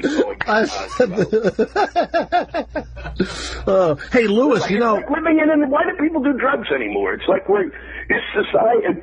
Never in my life when I took acid did I realize waking up every day would be like an acid flashback. Well, he died yesterday, the man that invented it. Owsley? No. The man was 102, and we had him on this show, and he passed away just 2-3 days ago. Well, after doing the show, I imagine. No. We also had the D.C. Madam on, and she killed herself this morning. Oh, my God, yeah. Could you believe that? Why? Well, now, wait a minute. She was on a show in Austin, Texas, a radio show, and she said that she thought that the government was going to kill her, and it was going to make it look like a suicide. She said it like a couple of weeks ago. And I'll be damned. Yeah, she did say it. Now, do you think the government killed her before she exposes all these, senators? If you look at what the federal government success rate has been in the last 20 years, I would say no. That they're not good enough to kill somebody. They would have shot. There'd have been 4 people dead in the neighborhood, not her. They would have fucked it up somehow. They would have been 2 cabbies shot for no apparent reason. Oh, hey, Lewis, before we go, I didn't know you lived in Chapel Hill. Part-time in Chapel Hill now. I go down there to kind of get away. Yeah, and it's gorgeous. Now, I lived in North Carolina for years, but I graduated at Jacksonville, lived in Charlotte, and I was a member. The only time I ever joined a fraternity, I was a member of Pi Lam. No, you were not a Pi Lam, too. I was a Pi Lam at Jacksonville, and I'm not a fraternity guy, and I see that you were a member of Pi Lam. For 1 year. Yeah, me too. I played football. The team lost, and they threw me out of the fraternity. Well, I learned that you could actually join the fraternity and then after a year just hang out there and not pay anything. It's a fucked up fraternity, Pi Lam. Oh, yeah. Well, it was a non-sectarian fraternity. That was the big deal at the time. Yeah, it's like, the first day. And then you have this master's in fine arts from the Yale School of Drama. Now, has that done, is that why people are interested in you, because you have this master's degree in fine arts of Yale? No, but it's made me an honorary gay person. I'm an honorary gay. Did you know Meryl Streep? Go into go to the front of the line in any of those fruity discos. Did you know Meryl Streep when you were in college? I did. No shit. What was that? My last year, I didn't know her well, but my first year was her last year. Wow. And I had dinner with her on a couple of occasions because one of my good friends was a good friend of hers. So what was one of the big dramas you did at Yale? I didn't, I was in a very small part in Troilus and Cressida. That's by it? Shakespeare. Yeah. I wrote plays, which makes me even not only an honorary gay, but almost a crack whore. And writing plays, actually, crack whores make more money than playwrights. Lewis Black, you played the helper or whatever of Robin Williams in Man of the Year. Is that the name of the movie? Right? Yeah. Man of the Year. If you'd have played that part, I think it would have been a hit movie. Did you, when you read the script, because it got terrible reviews, you got good reviews, but, the guy from Baltimore directed it all. What happened? Did you know it was not going to be any good when you were doing it, or I thought it was, first of all, I thought it was sold wrong. I knew that. I knew they were selling it wrong. You don't have Robin Williams in that idiotic looking like George Washington, which had nothing to do with anything. Right. Second off, because of this one from doing movies, financial constraints, we shot it in 32 days, which is insane. Mm-hmm. So I think we would have finished the film. If we'd had more time, because we were working on it. We were working on the script. I think he needed to tie the threads. I think what he wanted to do was a Capra film, like a Frank Capra film. Right. And he didn't get all the threads tied. And that's what really... I kept wishing you were the star. And that's kind. But it's true, because you do more of that cutting-edge political humor, but of course, you're not there yet. I hope it happens, because that's what you ought to do next, is star in something, Because you know me, and maybe you'll fucking hire me, because all of my friends have failed, okay? All of our fucking friends, all of my friends anyway, I've tied my wagon to the wrong fucking talent, I can tell you that. What is Kakashi doing now? He's failing like everybody else, I know. Our big buddy. Lewis, listen, my wife and son will be in the front row tonight because you gave us tickets. You don't even know that. And I have to work tonight, and I'll tell you what I'm doing instead of going to your show. You're in a Santa Barbara Light Civic Opera Company, the Mikado. No. What's his name? Bergeron? What's Bergeron's first name, the fucking host? Tom Bergeron is doing a cooking show, and they're paying me $2,500 to be a guest, so I'm going to do that instead of seeing you on stage. Okay? Wow. It's come to that. But my wife and kid will be in the front row tonight. Well, that's great. If you hear that Jay Thomas's wife and son want to see you backstage, could I send them backstage? No, send them backstage. I'll let my guys know. Okay. Hey, Lewis, I mean it. I'm so happy for you. Your show on Comedy Central is great. And, by the way, tonight he's going to be in Santa Barbara at the Arlington, and then Thousand Oaks, the Performing Arts Center there, and then in Long Beach the night after that. And Root of All Evil is doing good, picked up again. LewisBlack.com. Lewis, thanks so much. I appreciate it. Oh, yeah, really. The pleasure is always, Jay. Take care of yourself. All right, buddy. Lewis, make a nice meal tonight for the audience. Oh, it's going to be an eco meal. Everything has to be green, and the place we're doing it in is ecologically, safe. Oh, and they hired you. That's good. Buddy, $2,500. I'm going to make a salad out of that money because it has more fiber and it's less expensive than a head of fucking lettuce. Okay. All right. Thank you. Thank you, Lewis. All right, buddy. All right, buddy. The Jay Thomas Show, and it's Sirius Stars 102. Tell him, is he really at the beach now? Because I'll go have a cup of coffee with him. Sean? Well, hang on. Sean. Lewis. Hang on. Lewis, he just Jay just wants to talk. Lewis. Hold on. Lewis. Hey, Jay. I can walk to your fucking hotel. Are you taking a nap or something? What are you going to do? I'm just going to be hanging around here. Well, I may walk over and say hi. Okay, great. Give me a number to get you at, just between you and me. Nobody's... Just this one, the room 323. And you have the number, Sean? Yeah, I've got... What is that? That's your cell phone? No, that ain't. That's my room number, but let me give you my cell phone. Okay, what? Yeah. Okay, if you're not resting, I'll just come over and say hi, because I got to split, too. But okay, great. I'll call you in a few minutes. Thanks, Louis. You got it. Bye-bye. Thanks. Louis Black.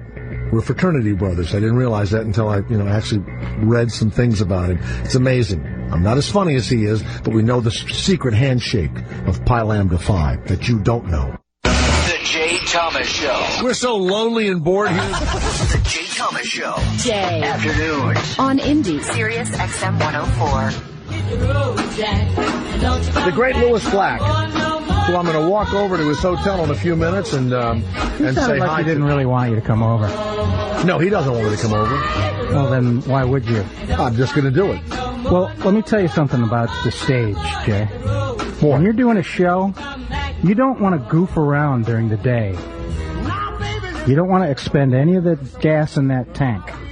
You know what I'm saying? Don't go over there and start a big, who can be funnier bullshit session, because you're not going to tell me what to do. I'll do what I want to do. It's going to hurt him. There.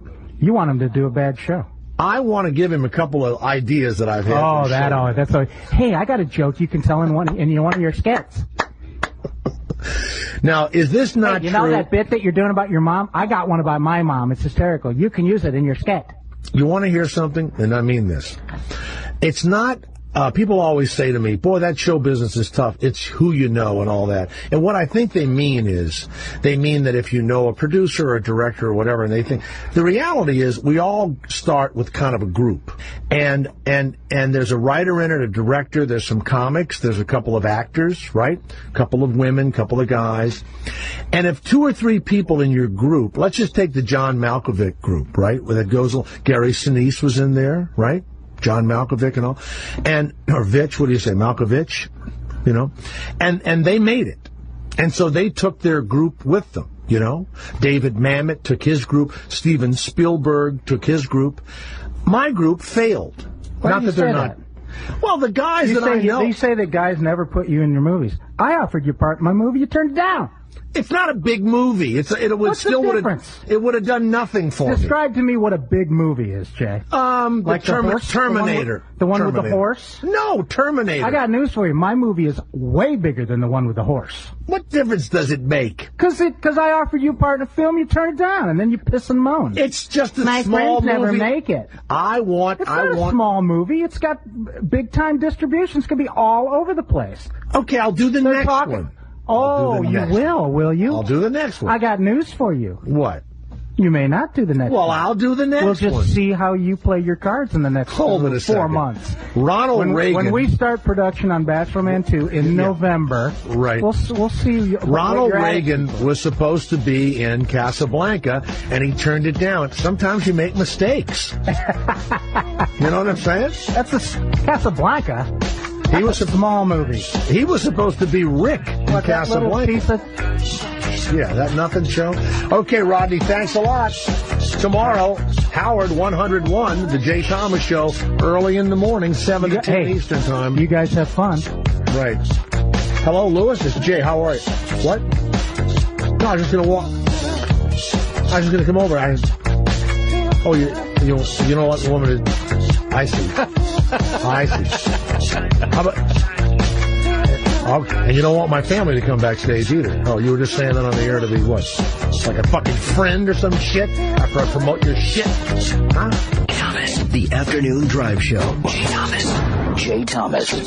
Indy. Sirius XM 104. And on the Sirius XM app for smartphones. Sometimes we have a guest on the Jay Thomas Show that is just so incredibly irritating and has written an article that is so hard for us to believe that anybody printed in a major American newspaper. And that's who Lenore Skenazy, who she'll tell us rhymes with crazy. No shit.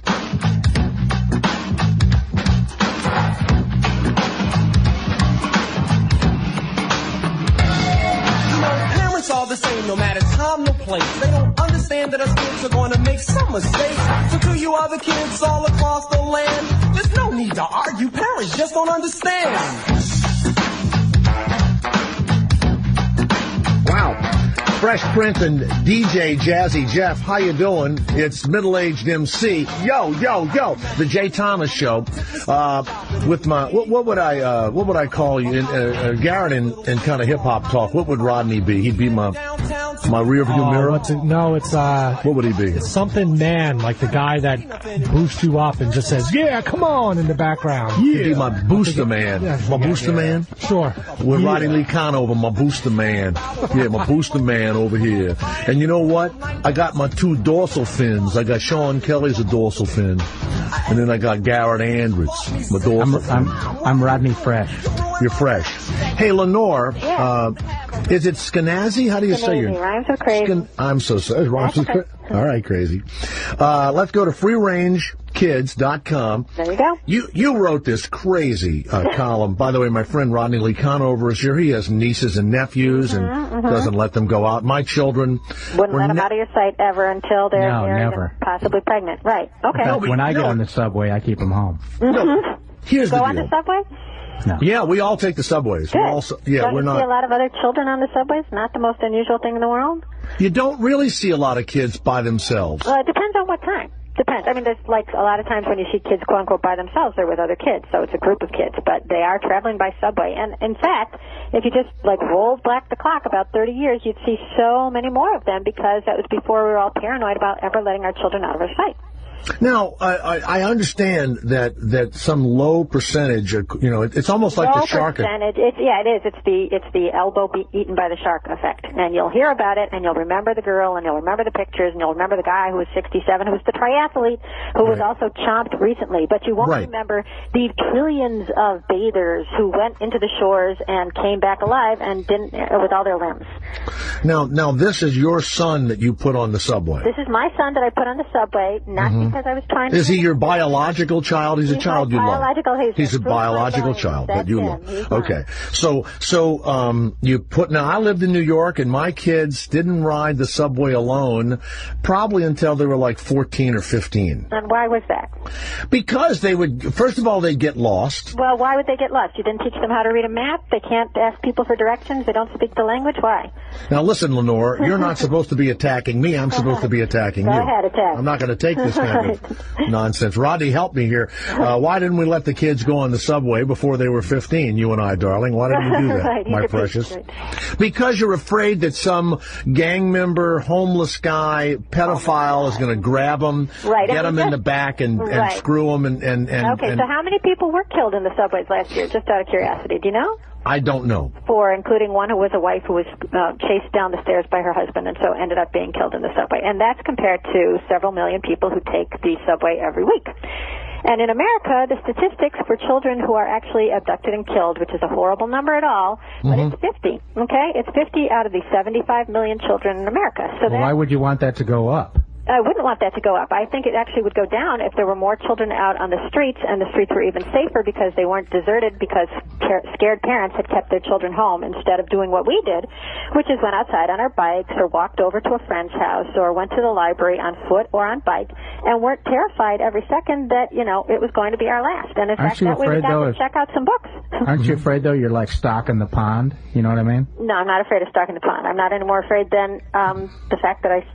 you put people out standing out on their lawns or playing basketball at night, it's not going to make the neighborhood less safe. Well, it is weird, though, isn't it, that when I was a kid, and I'm sure when you were a kid, we literally just ran from yard to yard. So true. We walked into people's houses without even knocking. Right. And, it just was a different time. And then would rob them and then leave the house. Yeah, and then I would take stuff from my neighbors. Right, and we used to go and fence it, and it was so great, and then we'd get the money for the crack, and now, look, it's and all then I'd ruined. Play with a little girl next door. Lenore Skenazy crazy. When I saw you, I don't know what network it was. They put every network. America's Worst Mom, question mark. Was that Fox? Who put that under your face? No, it was the Today Show was asking, was I a really bad mom? And then The Today Show had America's Worst Mom, question mark, under your face. Really bad mom is what they really wondered. Is she really bad mom? I don't think you're a bad mom, but I think, well, I could call you courageous. No, but I'm not courageous. That's the thing. If you knew what a total wimp I am, I'm scared when my children are roasting marshmallows. That's how scared I am. I go inside. I'm like, oh. So it's not that I'm brave, and it's not that my kid is precocious or brave either. It's that I'm rational, and I see that... Did you force him to go on the subway alone? Yes, that's what I said. Kid, if you want to eat tonight, you got to get home by yourself. No, he wanted to go by himself on the subway someplace, and he can read a map, and he was excited about this. He normally walks home or takes the bus home by himself, which is also a normal thing. And so I said, okay, he wanted to go someplace and be dropped off and try to find his way home. And I took him to a very easy place, which was Bloomingdale's, nice, safe Bloomingdale's. And I said goodbye.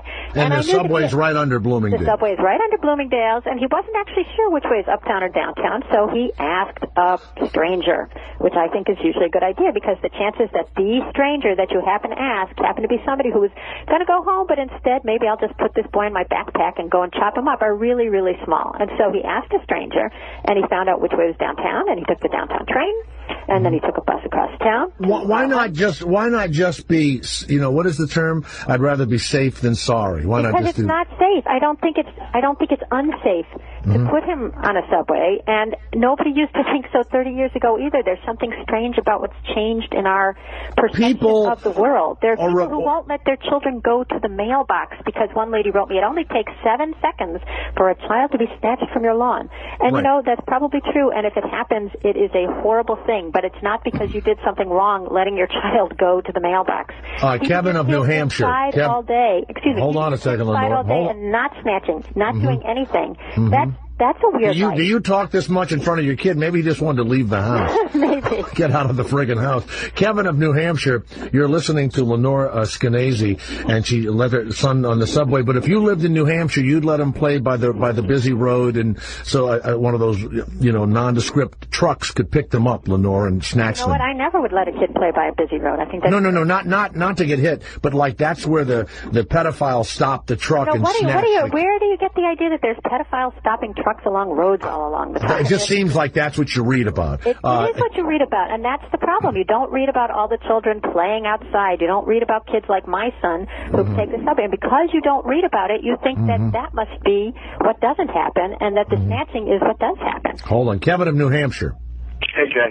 Yes, sir. How are you? Lenore, I heard you on Talk of the Nation, and I tried to call in then and couldn't get through. I guess I'm happy I was able to get through this time on Jay's show. I see your point that we call it the pussification of what? The pussification of America, is what he said. And I agree I agree with you too. Or you might say the testification, use the man's... Right. Yeah. So we were trying to give these kids some balls. But, but I look at it this way. I get these emails from people saying, why can't we go back to the good old days? Remember when kids played in their yard? Remember when we had lead paint? Remember, asbestos was in every house? You know what? Remember kids rode around and had skinned knees and didn't wear a bike helmet. And it all really goes to the risk benefit. And I suppose there is some benefit in the exercise you did. First of all, it wasn't an exercise. It was part of life. Wait a second, Kevin. It wasn't an exercise. It was a part of life, you said. It wasn't, let's see if he can do this, and I'm building up some muscles. It's just some part of life that it's sort of at some point your kid has to have some independence, especially if you feel like what they're doing is safe. All right. Thank you, Kevin. Learn that at some point. At what point is that? Is that when they're... Are you still there, Jay? Yeah, I'm listening. Okay. And for me, 9 is too young. And I understand your point that, we see the headlines. We don't see... Right, we don't see the normal headlines. You know what? I have to tell you, and we'll come back and do it, but I will tell you that I'm nervous as a grown-up. I'm nervous this as a grown-up. Believe me. Wait a minute. I live in a town where there's very little crime, and I walk a block and a half at night to my office. I'm scared to death. I am so scared. I sleep with a baseball bat and a knife and the whole deal, right? Wow, don't start whittling. No, but I am. I'm nervous. It's the Jay Thomas Show. Lenore Skenazy is here. Yeah, I just want to put in a plug for the website for people who agree with me is freerangekids.com. It's so a lot of people are writing in saying that, yeah, it is strange that they've been feeling so nervous about, for instance, letting their child cross the street or letting their child walk to school or ride a bike. And then a lot of them are realizing they don't have to be that nervous anymore, and they just are sort of shaking it off. Well, I hope that for Mother's Day, I hope that, your son's okay for Mother's Day. I hope that my son's okay until ripe old age. Yes, I do too, but I was really going to say that, and I hope your son calls Pro Flowers. I think we're all putting it let me do this commercial. I'll come back to you. My husband wrote a book. All right, hold on a minute. We'll plug your husband's book and your kid's new book, How I Took the Subway at 9 years old. And are you like a pundit? Are you a psychologist? I'm not a psychologist at all. I'm just a person, a mom who happens to write.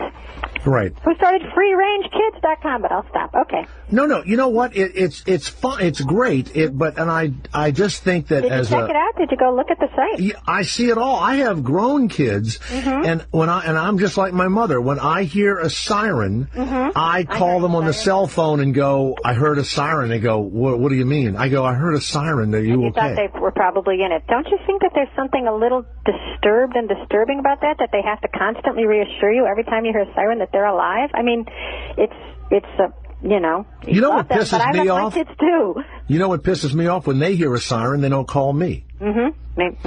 No comment. Why don't the kids? Why don't the friggin' kids? Say love flows downstream. That's why we always love our kids more than they'll love us. It's okay. Would you write an article? I'd love to see this. Why don't our kids call us when they hear a siren? Worry about us and worry because they know that we can read and talk to people if we need help. Which is what about me getting snatched? No, my kids should be worried that I'm going to get snatched. Well, it's funny that you mentioned that because you're saying how silly it is to worry about the incredibly remote possibility of you being snatched. But of course, it's an incredibly remote possibility that your children will be snatched too. But you don't laugh at that. You only think how funny it is that you would be snatched because why you know what people are saying. They're listening to you going, "Oh, well, I don't want to wish anybody ill." I don't want to wish anybody ill. But what the people are probably saying about you now, "Oh, God forbid." I know. I'm saying, "Oh, God forbid," too. But you know why? Because what would you do if the 1 in a 10 million thing happened? I would be devastated, just as you would be. But it is. Yes. I'm glad you're using 1 in 10 million because that's about the odds, and that's the point. You cannot prepare for something like that. You cannot prevent something like that. I've heard from people whose children were killed in their homes. I mean, if you cannot stand the thought that we are all going to die someday, you better not reproduce. But I don't want this to happen to my son any sooner than it has to. I don't want it to happen to your children. And the chances are overwhelming that it won't. And the chances that they might get eaten by a bear or hit by lightning or fall off their high chair and die or be snatched, those are all really, really unlikely things that, God forbid, might happen. Okay. But that's... Hold on. Rodney, I want you to enter. Today, the Secretary of the Interior of the United States said you can now carry, starting this summer, concealed weapons in the national parks. This is the first time in 35 years. This is because... Now, they haven't had any... You don't want the bear to see your packing heat. You want to surprise him. No, but it's also because at any moment there could be a terrorist attack or there could be a pedophile in the forest or whatever, and you may need a weapon. And now, 35 years ago, they banned concealed weapons. And now they're going to allow... Were there a lot of terrorist attacks since then in our national parks that we have to now be prepared for? There have been none. So do you think that that's what I'm talking about? Once again, it's something strange in our pop culture that has determined that suddenly we need to carry concealed weapons. Hold on. Rodney, how do you feel about concealed weapons in the national park? Do you think that's going to make crime go up because people carry illegal weapons? Or crime go down? I think it's not going to have much effect on crime. Well, how about if somebody stops a crime with a gun? You think it? I don't want anyone shooting in the national forest. The reason people don't go camping anymore is because of these frickin' weirdos out there. And if a guy tries to get in my tent, I'd like to blow his head off. Lenore, that's what's happened. I think everybody, the government scares us. There's actually an interesting statistic I read the other day that that what is it, 2% of guns that were, I guess, set off in the country last year were in self-defense. So 98% weren't. No, I read that too. 2% of the use of guns were in home invasions. That's right. That's right. It's very low. Right. It's very low. Probably even fewer for tent invasions. Well, maybe there should be more concealed gun laws, and that number might go down a little bit. You wanted to go down to 0%. You don't think more crime would be stopped? I don't even want to have a discussion about gun control because that's No, I'm just saying the 98%. My God. I would think that would go down a little if someone had a concealed... Certainly you could stop a guy if he was blowing away dozens of people. So when you go camping, you'll be packing heat. Oh, man. I'll be packing heat and a Coleman little thing there you cook at. Beef jerky, I hope, right? Well, Lenore Skenazy, so you're going to... freerangekids.com, you can read about it. And you're with the New York Sun? The New York Sun, yeah. Is that owned by the Moonies? Oh, no. It's, okay. What's that paper owned by the Moonies?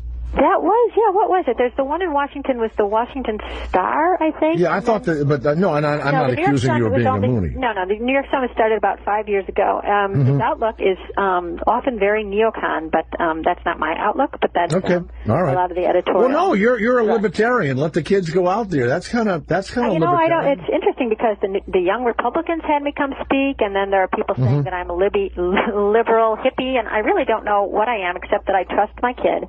Right. I believe my kid is competent. I believe my city is safe. I believe most people are out there eager to help children.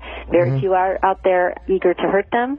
And that the ones who are going to help them are going to way overwhelm the ones who aren't, and I'm not even worried about the ones who aren't, okay? If your son wants to carry a concealed weapon on the subway, how do you feel about that? I'm against it, but you're against it. Okay, just checking. I hope he doesn't meet Rodney's kids in the subway because they're going to be packing. They're going to be packing. Okay? I don't think you're allowed to do that in New York City. No, you're not. Okay. Thank you very much, Lenore Skenazy. That's Lenore Skenazy. It rhymes with crazy. That's right. Let your 9-year-old loose on a train with every, miscreant in the world and a friggin' map. Way to go, Mom. Jay Thomas. The Jay Thomas Show. It's the afternoon show. Sirius XM 104. The Jay Thomas Show. Sirius XM 104. My good friend Richard Lewis decided to stop by to promote nothing and became very upset, as you will hear. Just a simple question I asked about his sex life on the best of. Hi, the Jay Thomas Show. That's, of course, the theme from Curb Your Enthusiasm, and we're supposed to have Richard Lewis on, but Richard can be elusive sometimes. And now, Madison, when he was really out there and happening, my wife and her girlfriends were nuts for him. Richard Lewis. Were you driven by his Jewish I'm not a big angst? fan, but I'll pretend to be. Sure, but you weren't driven by that angst, that. No, it's too much. Too much. Too much. Angst. Too much. I mean, it just it's like my dad on overdrive. Richard. Hey. Richard Lewis, how are you, Richard? Jay, is this you? It is me, Richard. Jay, gas, Iraq, show business, getting older, married for the first time. All of these have children. When do I end? Okay, so any of these subjects. Now let's go with. I love you. I'm a big fan. Your phones suck. I tried to call you. I don't care. My adolescence sucked. I'm happy to be a comic for 40 years. Ask me something, Jay. Why is it always on me?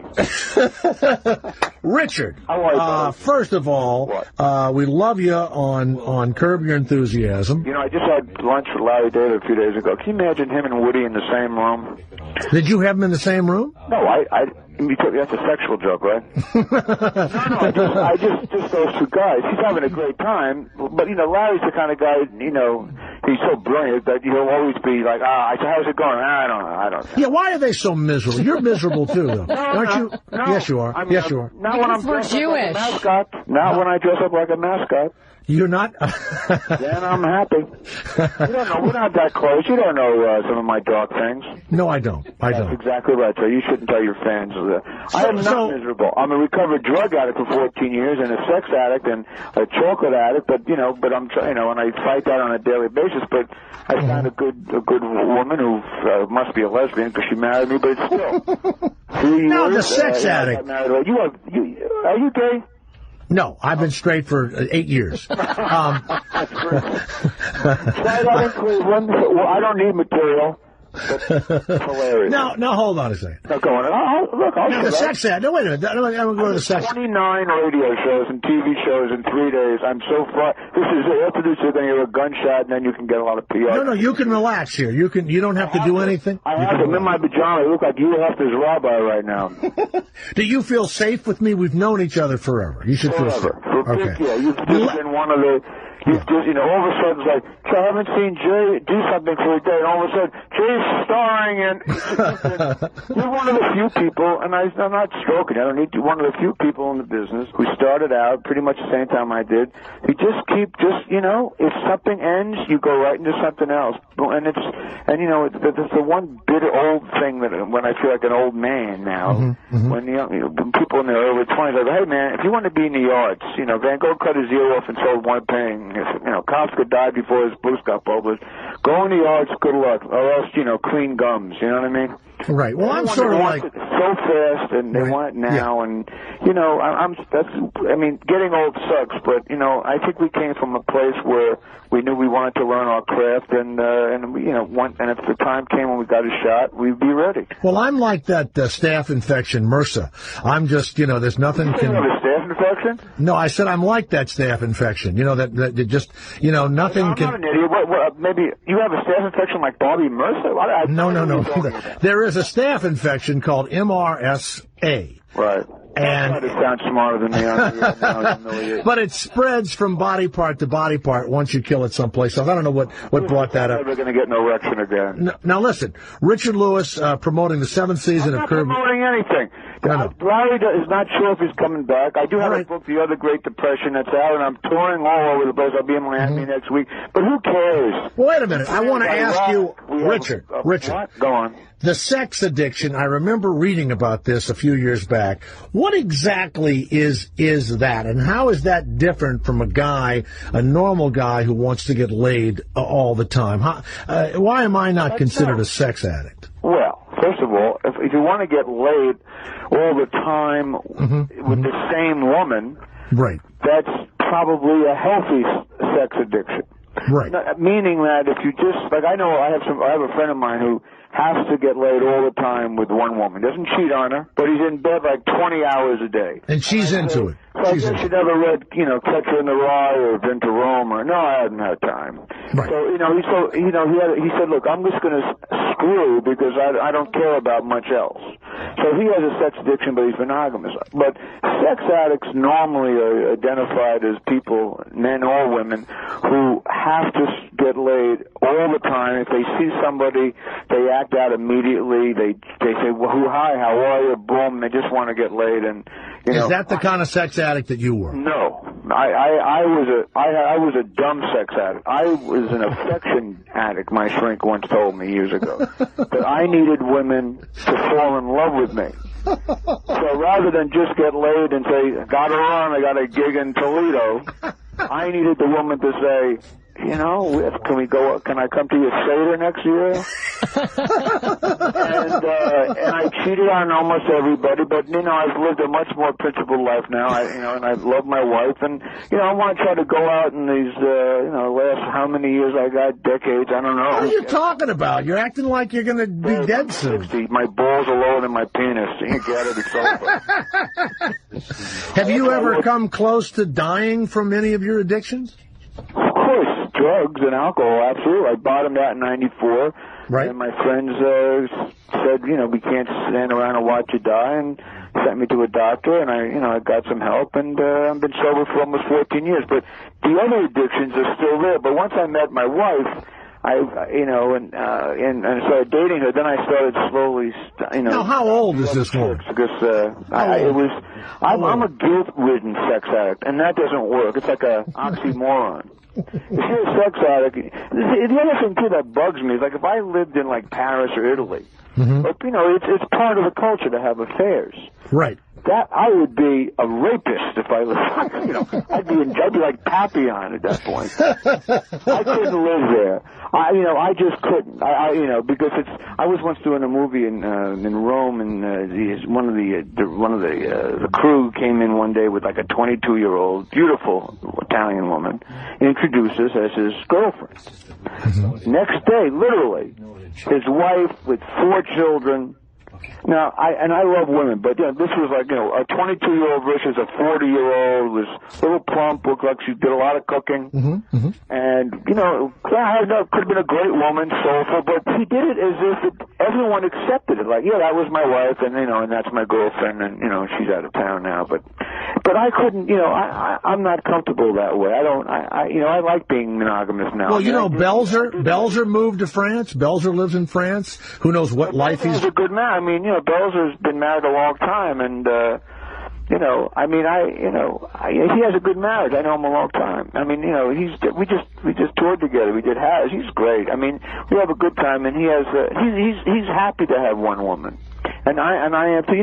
The deal that's so funny to me, Jay, is that most of my friends, like if they're in their late 40s or 50s, they got married at the normal time, generally. Mm-hmm. I don't know what, in their 20s, they have kids, or their kids are they're going to high school, or they're in college, or they're even grandparents, I did all that. So they all got divorced, they got 18 wives, alimony, they hate women, they're going out with 18-year-olds. I go, hey, so, my wife is gorgeous, but I met her when she was in her early 40s.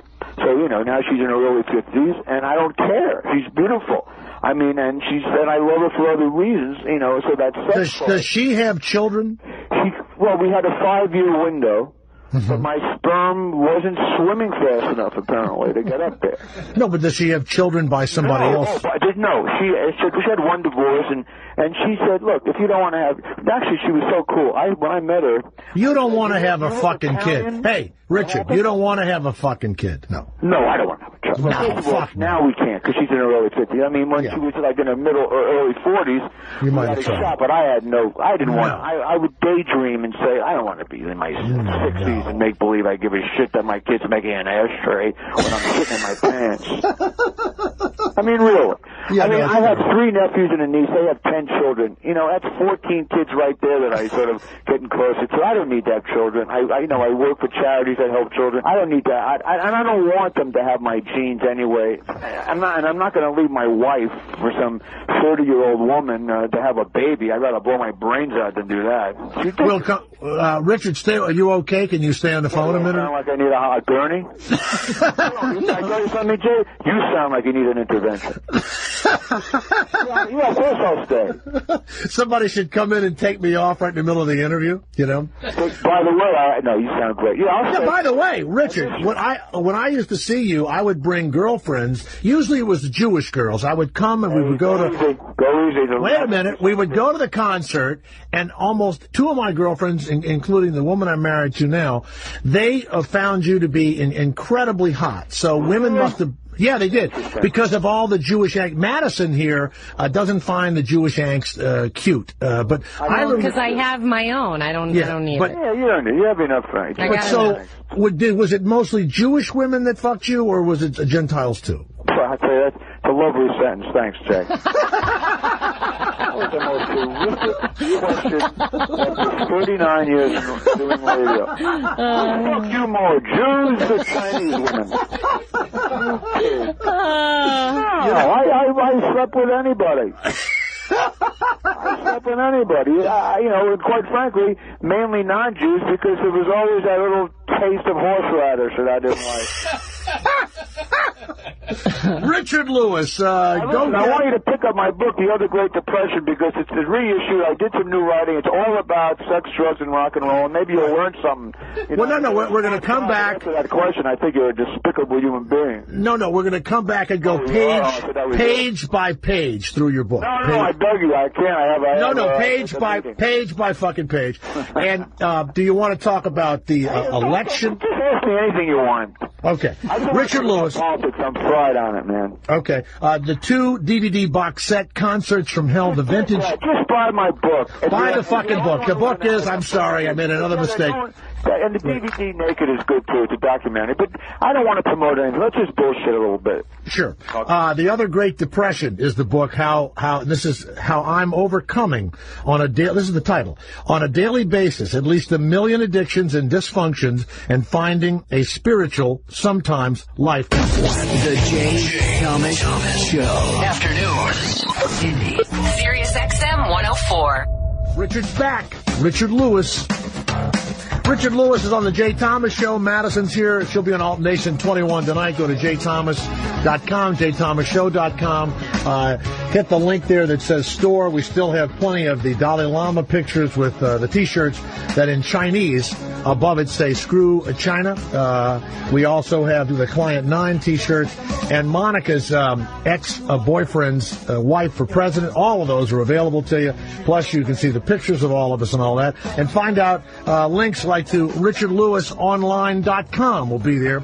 And he's on Curb Your Enthusiasm, his 2 DVD box set, Concerts from Hell, and, of course, the book, The Other Great Depression, How I'm Overcoming on a Daily Basis at least 1 million addictions and dysfunctions and finding a spiritual, sometimes life. Let me ask you a question. Yes. When you fuck women, are they normally extraterrestrials or women with no thumbs? I still can't shake that. No, I know. You know what? You live up in a beautiful place. It's gonna, you're bringing Armageddon. Really. No. You know what? You up there. I really feel I do. Let me apologize. That was a low, cheap joke. That was in a crack house.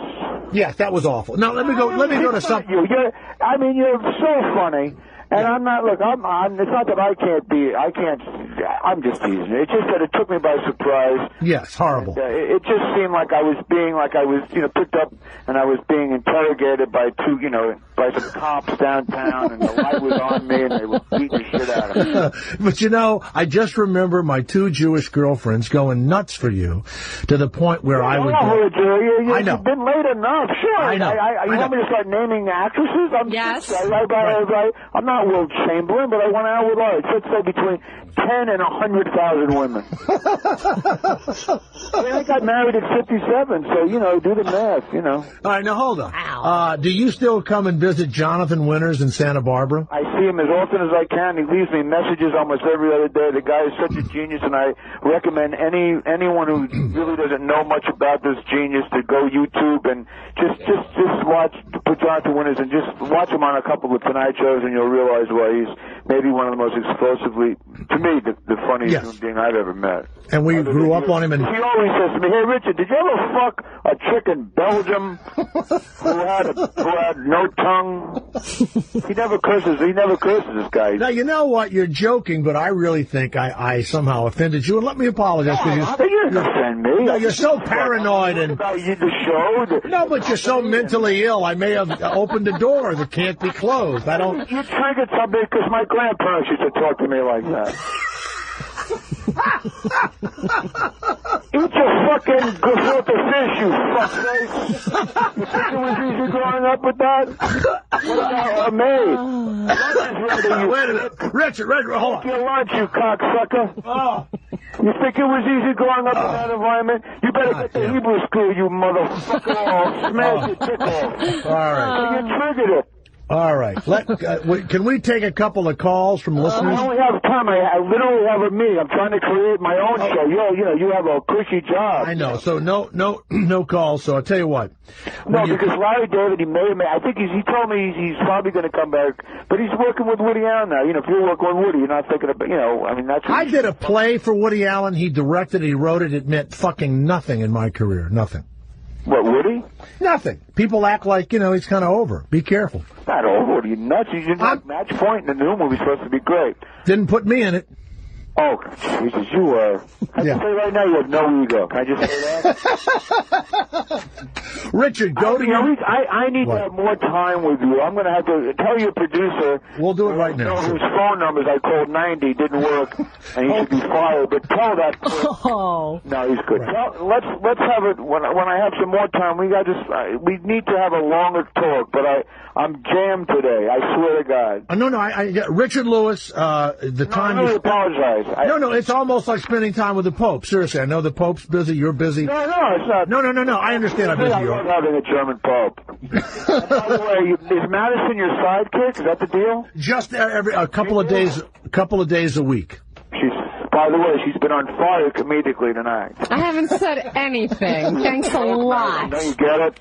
Yeah, I don't know why. All you do is put down Jews and hung up. I'm extremely... Well, I can't get a fucking word in edgewise with you two Jews. Now you're starting to get funny. I'm not even Jewish. Well... You know what, Richard, isn't it sad? I am honored that I was put down by Richard Lewis today. I am honored. I adore you, but this is like a talk show in Munich. I got to get off. I'm getting a rush on my balls. All right, Richard. I love you, Jay. And Madison, you hang in there. You were the pro. Oh, yeah. Thanks a lot. Thanks, Richard. I'm not going to sleep tonight. Thanks a lot. Man. All right. I was just insulted by Richard Lewis. He insulted me. I don't know how I feel about that. Now, I have to tell you, he is nuts enough to really, be pissed off that I said that. Now, the Woody Allen thing goes back to these guys' worship of Woody, and I worshipped him too.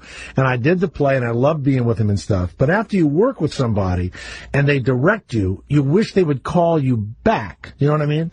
And put you. Well, you're not Mia Farrow, okay? Well, no, they left each other. Well, she was in many of the movies, is what I'm saying. Diane Keaton. Just, be happy that you worked with him at all. But you should do the next thing, the movie. That's what we all did. You're always wanting more. I am. Bill of Cleveland, the Jay Thomas Show. How did that interview with Richard Lewis go? Bill, I don't know you from Adam. I just thought I'd ask you. How do you think that went? I'm sorry, what was your question again? How do you think the interview went with Richard Lewis? Oh, he's a dick. It's my theory. Hey, listen, John Candy was one of the greatest comedic actors of all time. It's my theory that after working on Wagons, or while working on Wagons East with him, the reason he died, he committed suicide. You think that John Candy killed himself after working on Wagons East with Richard Lewis? Absolutely. I'm glad, Sean, we didn't get this question in. Now, you said earlier that you knew him, right? I've known Richard for 30 years, yeah. John Candy. And John Candy, yeah, I knew John too, yeah. What was he like? The sweetest guy in the world. You know what's funny about John? As big as he was, as overweight as he was, he had a skinny person's head. When you look at movies, you know how sometimes fat people have a big fat face, right? Yeah. John Candy, I'm looking at a window here that must be, I don't know, 4 feet wide. John Candy was as wide as anybody you've ever seen, and like a mound of something. And he had this normal-sized head. That's why he never looked as big as he really was. He was huge, and sadly, died of a heart attack, I guess, or something like that. But I don't know, he must have weighed 350 pounds. But I just remember that he was never like a fat-faced guy. Does that make sense? Mm-hmm. Right? When you think of John Candy, you don't think of a big fat face, Was Summer Rental the funniest movie of all time? What? Summer Rental. With him and Rick Thorne. Summer Rental? I don't know that I've ever... No, never. John Candy is so good in that. Sean and I held hands one night at Canadian Bacon. Remember that movie, Sean? You and I. I was busy gazing into your eyes. Yeah, we saw Canadian Bacon. Yes, Bill, I loved Canadian Bacon. Did you not like it? Oh, no, I liked it. I thought you said you were in it. You weren't. No, I wasn't in Canadian Bacon, no. That's the one crappy movie, wasn't it? Okay, well, hey, thanks for your time. I'll talk to you later. All right, thank you. Sorry. Dan of Omaha, the Jay Thomas Show. We just had Richard Lewis on here, and he'll come back. Sean, we'll get him back on again, won't we, at another time? Absolutely. All right. And Jonathan Winters, by the way, is for those who don't know who he is, the old comic, is totally kind of nuts and does voices all the time. And I usually see him at this auto repair shop. He's still alive? Oh, is he alive? Yeah. He's all over town. And he's got this... Yeah, hold on, Dan. He's got this beautiful woman that's either his assistant or his niece or whatever, but she's gorgeous. And she's with him all the time. So you'll be sitting waiting for your car, and he's getting his car fixed, and he goes into all the voices, And after a while, even the mechanics, want to get away from him. He can't. He's addicted to voices. I guess. I don't know. Dan of Omaha, yes, sir. Go ahead. I had a question for Richard, but he's gone now. Okay, go ahead. What is it? Fuck you. What is it? My parents fuck me. Everybody fuck. Hello? I can talk to you, Jay and Madison. Okay. What was your question going to be for Richard? It had to do with the sex addict deal. That's kind of interesting to me. Are you a sex addict? I heard a rumor that do they have sex with like vegetables and fruit and stuff? Or you know what? That would have probably sent him over the top too. That we'll save that for the Sean. Write that down. Ask sex addicts if they have a. He was a sex addict. Okay. It seems like movie stars and celebrities, it's easier for them to be sex addicts because they can use their celebrity to get laid. You never told us who the person was that you worked with that was a sex addict. Can't. But we could probably figure it out. No, you couldn't never in a million years figure it out. You probably wouldn't even know this guy's name. Yeah, but you said he was on that show. He was on that show. Could have been anybody. Can that show be Netflixed? No. Really? No, because of some argument that the producers had with CBS. They will never rerun Love and War ever. I need to Netflix it. No, they'll never rerun. I have nothing to watch. After Heroes is over on my Netflix, I have nothing. There are other things to watch. I want to watch you. Would scratch that itch. But well, Dan, thank you. Have you ever had sex with a piece of fruit or a vegetable? One time. And I had a hell of a story. time getting her back. I had a hard time getting her back in the wheelchair. That was a good one. That was a good one. Oh, my God. Oh, my God. Hey, thanks, Dave. Richard Lewis, comedian, sex addict, Jew. Jay Thomas. The Jay Thomas Show. It's the afternoon show. Sirius XM 104. The Jay Thomas Show. Sirius XM 104. It seems today that all you see is violence in movies and sex on TV. But where are those good old-fashioned values on which we used to rely?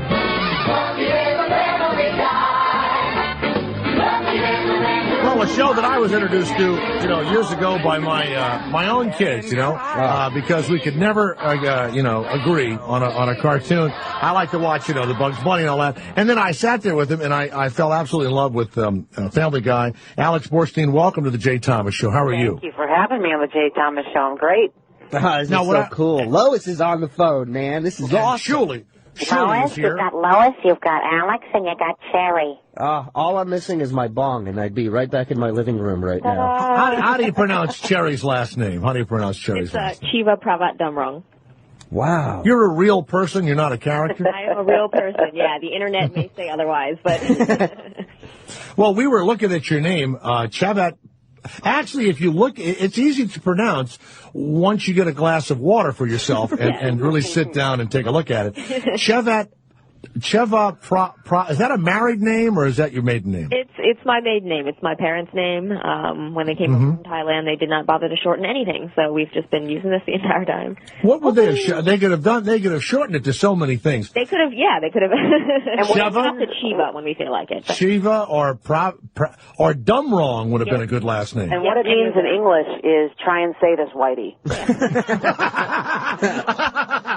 Now, Alex Borstein, we know that you're promoting an episode of Family Guy. The episode aired Sunday night. It was a fabulous Mother's Day extravaganza. Excellent episode, by the way. Episode, thank you. That I wrote and that, of course, dealt with Lois. What a coincidence, huh? Yeah. It had Lois running for the mayor of Quahog, and like all people who get into office, they immediately get a book deal. So now we got a book to sell. And it's really great, Jay, because it shows like how easy it is to get votes with these people out there, like these politicians. At first, Lois is sitting there and she's giving her platforms and her ideas on what needs to change, and nobody can give a crap. And then this guy comes out and mentions one key word or something, never really answers the question, and all the voters flock to him. So she realizes that it's all smoke and mirrors to get your votes. Right. As soon as he says, what are you going to do about crime? She just simply answers, a lot. What do you think about new taxes? 9/11 was bad. Now, Cherry, Cheva Pravat Dumrong. Am I saying it right? Yep. Okay. Don't feel bad. He can't say Smith right sometimes. Can you tell I was a smart ass from very early in life? Are you married now? No. Okay. Because sometimes I read these the New York Times and I have a thing where I wonder if the woman is going to keep her maiden name or take the guy's name. You know, Oh, the little yeah. contest no, I have with my. Going anywhere until I find unless I find somebody with a longer last name. You just have to keep adding to it. I know. I'll just find the name, just make it really ridiculous. There's some Jewish names that like Feinberg at the end of it. Or, Perfect. Yeah. Would you say it one more time before we talk back to Alex again? One more time. Shiva Pravat Dumrong. Shivat Pravat Dumrong. Yeah. Hey, Jay, good job. Shivat Pravat Dumrong. That's a good way to remember. Hey, Alex, by the way, is over there with Seth MacFarlane, you know. I did American Dad. Nice. Good for you. But no one acts like they like that show. You're not on that show, are you, the American I'm not Dad on that show. You know, at the time that show was created, Family Guy was still dead. We had been canceled. Right. So I actually had come in and read and auditioned for the mom on that show. But the network was very concerned that it was too similar. It's going to be too similar to Lois. And thank goodness that was the case, because maybe a week later, it's like, guess what? Family Guy's going to be back. Yeah, but you do so many voices. You could have done, you know, the mom over there and, you know, the whole Maybe. It may have started to, you know, I add a lot to the characters and write for Family Guy, too. It may have started to dilute the potion a little bit. You know what I mean? If you start spreading your seed too thin, you know, you get crazy mongoloid-looking babies. They had me come in there and I play the best friend who's a right-wing atheist or something like that, you know? Perfect. So typecasting?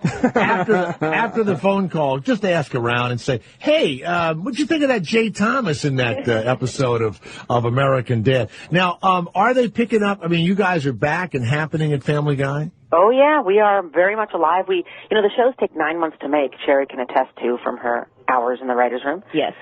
And so we're already a year ahead. You know, we're already screening and looking at and rewriting things that are going to be next season. So we know we're at least going to be on another season. That's for sure. Well, you know, they were great to my 13-year-old who wants to be a cartoonist and all this stuff. They showed him. It just was like it was like high school with money in that place, right? Yeah, There's a ping pong table. The nerds in high school. It's pretty fun. We've got a ping pong table. We've got like arcade games here and all the candy you can eat. So lots of candy. I wanted to ask. It didn't look like marijuana would be thought of as a bad thing. Yeah, we do have outdoor deck areas. Yes. We did have the deck area. We have Alex Borstein. Of course, you know her as Lois from Family Guy. Hello, you know me as Lois. I have a question for sure. Cherry, Cheva Pravat Dumrong. Yeah. Close? Yeah, we're good, yeah. Can Lois say that last name, please? Lois, would you say the last name? Wrong. Nice. Jerry Shiva Pravatam wrong. But you also play the announcer, the Asian announcer on the show, don't you? Standing here today, Jay Thomas. Trisha Takanawa. Yes. I love that. Cherry, why don't you write a character that has your last name? We may work in it at some point. Well, I don't know. The show's only a half hour. They can't. They couldn't say it. By the way, the Cherry thing is that a Vietnamese name also, Cherry? That's just a nickname my parents gave me when I was a baby. Now, you are the writer. Why are you on the show with us today? That's the other question. I thought maybe you were just a friend of Alex's that she wanted to have help. No, we can't stand each other. Yeah, no. You wrote the episode? Together, but other than that, we hate each other. We co-wrote the book together. Her and I are the two female writers on Family Guy. Well, Family Guy, It Takes a Village Idiot, and I Married One is the name of the book. Yep. Now, okay. Can I and ask it's for Sherry? sale everywhere. Well, no, this is the promo. This is the plug. This is why they're here. Buy the book. Go to or go to www.alexborstein.com. And the book is about your adventures in Family Guy. Is that correct? No, the book is a tie-in to the episode where Lois runs for office. So it is Lois Griffin's political story. Much like Hillary Clinton wrote It Takes a Village, we wrote It Takes a Village Idiot, and I Married One. See the correlation there? And you're putting this out right at the when all the other political books are coming out, right? Yep, that's what we wanted. We thought Well, maybe it's I'd good. throw my hat in the ring for president. So great. hurry down to Borders, Jubies, or Lubies, or whatever you call your bookstore, and buy it. Go ahead, Shuli. Oh, okay. Was that too harsh? No, not at all. I was just harsh. I thought harsh. Go ahead, try us. Yeah, you can do. It's Sirius Satellite. You can almost do anything. We're not sure who's listening. Stroke yourself and then buy this, but don't get it sticky. Wait, let me, Sherry, you're a writer on the show. I wanted to ask you, was there something that you guys ever wrote that at first you looked at and you go, you know what, we're not going to get away with this, and then you guys did it and it ended up being like a really funny thing in the show? Like, because some of the jokes you guys do are borderline. They're pretty harsh. I mean, they're all funny, don't get me wrong, but you guys walk that fine line. Yes. There's stuff every single week that ends up getting cut out because of the FCC or the Fox standards. People are, scared we're going to offend someone. But the cool thing is that a lot of the times the stuff that we can't show on Fox, we end up showing on Cartoon Network. Oh. We definitely end up showing it on the DVD. Oh, great. Yes, it's a 3-step process. It is. It's like we'll on Fox it'll be like a lot of pixelation, and then on the DVD suddenly there's Peter Griffin's genitalia everywhere. So. Right. Now, when you guys cut away to a real person and say they're on drugs or whatever, right? Has anyone ever sued you for a comment that you made about them, or called up and was pissed off, or do you have to check with anybody when the only person that got mad at us was Carol Burnett, who yes is still alive. That's how we found out. And apparently has an attitude.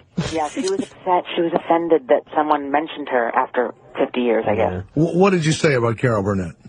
We had a gag that Peter was saying we're going to go into this porn shop. Quagmire says, "Come into my porn shop," and they're like, "No, it's filthy." He goes, "No. This one's not filthy. Carol Burnett works here." You pan over, and it's Carol, that little animated maid lady she did, dipping into the thing, mopping up, sperm off the floor. Oh, my God. Classic. Now, you know what? I've actually met Carol Burnett a couple of times, and she seems like a nice person. Is that when they get old, they think that they're supposed to be more important than they really are? I mean, it may be that, humor changes, and she may have just thought it was an attack as opposed to, no, this is just a joke. We're not actually saying that's what you do now is clean up semen. We're making a little joke because your little character had a mop. That's all. Yeah, it was like just a pop culture reference. Right. From, hey, let's refer to this thing that happened back in the day, so... But you know what? I think it's the sperm that probably got her upset. Mopping the sperm. Surely, don't you think mopping the sperm is what got Carol upset? No, I don't think it was her name. I don't think so. I think the problem with it was that the cartoon drawing of Carol Burnett didn't tug on her ear like she used to do at the end of the show. That was a follow-up joke. She tugged on her ear, and then Peter said, she tugs on her ear to say hello to her grandmother. I wonder what she tugs to say hello to her grandfather. So that may also have gotten her a little... Now that tells you the genius writing that is on the Family Guy. Who did you guys cut away to? You said they were a drug addict, and you cut away to the human. It was a woman, and you said she was a drug addict. It was Alyssa Milano. Oh, my God. I'm watching the show, and whatever the line was, you remember the line about Alyssa Milano? I don't remember what we said about her. Do you, Cherry? Oh, I don't. But I know the lawyer. You said she's a drug addict. I'm on it. Yeah, she's a drug addict. It cuts to her live in her living room as if she lives with her lawyer. Yeah. And the lawyer, she goes, "Did you hear that, Stewie? I'm on it. And the lawyer was actually performed by one of our writers, Ricky Blitt. That's great. Kind of a fun little bit of tidbit knowledge. He also wrote... Now, Shuli is so excited that you're here. Alex Borstein from Family Guy. I am, man. The book is Family Guy. It Takes a Village Idiot. And I married one. It's about Lois, who has been newly elected the mayor of Quahog. Quahog. And Shiva Pravadamrong. By the way, I can only do really short English names. That's why I picked J. Thomas. Shuli, go ahead. No, I was just saying that, the next week's Stoner meeting, when I tell them that I got to talk to Lois, they're just going to be in shock. It really is. There's so few shows that you laugh the entire show. This is one of those shows that is just funny from start to finish. They just don't go wrong. They had a reference this week's episode about going on vacation, and Peter says, we should, he goes, that last vacation we went on with the Swiss Alps guy from The Price is Right. And you remember The Price is Right game where the yodeler guy was climbing up the mountain, and it shows the whole family on the same track behind him, climbing up the mountain. And he said, we should have gone to Plinko instead. You know, just small, like, just throwback references. I love the show. The characters. That's what I think people love about it, is those little references. There's going to be 100 of them in every show, and maybe 4 of them are going to sit with each person. You know, there's something for everyone. It's kind of cool. Well, what I like is that it's obvious that Lois likes to screw. You said it, baby. And she's kinky, too. Yeah, you had some lesbian tendencies for a while, didn't you? Well, you know, I dabbled. She went through an S&M phase for a little while. Yeah.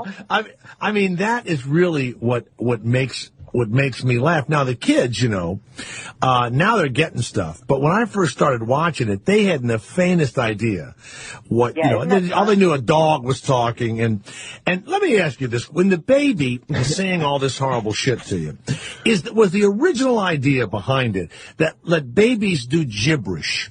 And this child is really doing gibberish, and you don't understand what he's saying. Exactly. And that all babies is that it? Is that the gist of it? We get the gist that he's unhappy, he's moody, he's complaining, but I don't exactly hear that he wants to kill me and damn you and your wretched womb. Right.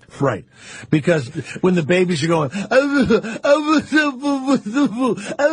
what we're hearing, of course, is you bitch, I want to kill, all that stuff. Yeah. Wow. All right. Hey, listen, thank you very much, Alex Borstein. Family Guy's been around forever. The one question I have is, why is it you think they let cartoon characters get away with stuff that they would never allow, especially in this atmosphere lately, on a live person, say, on a sitcom or something?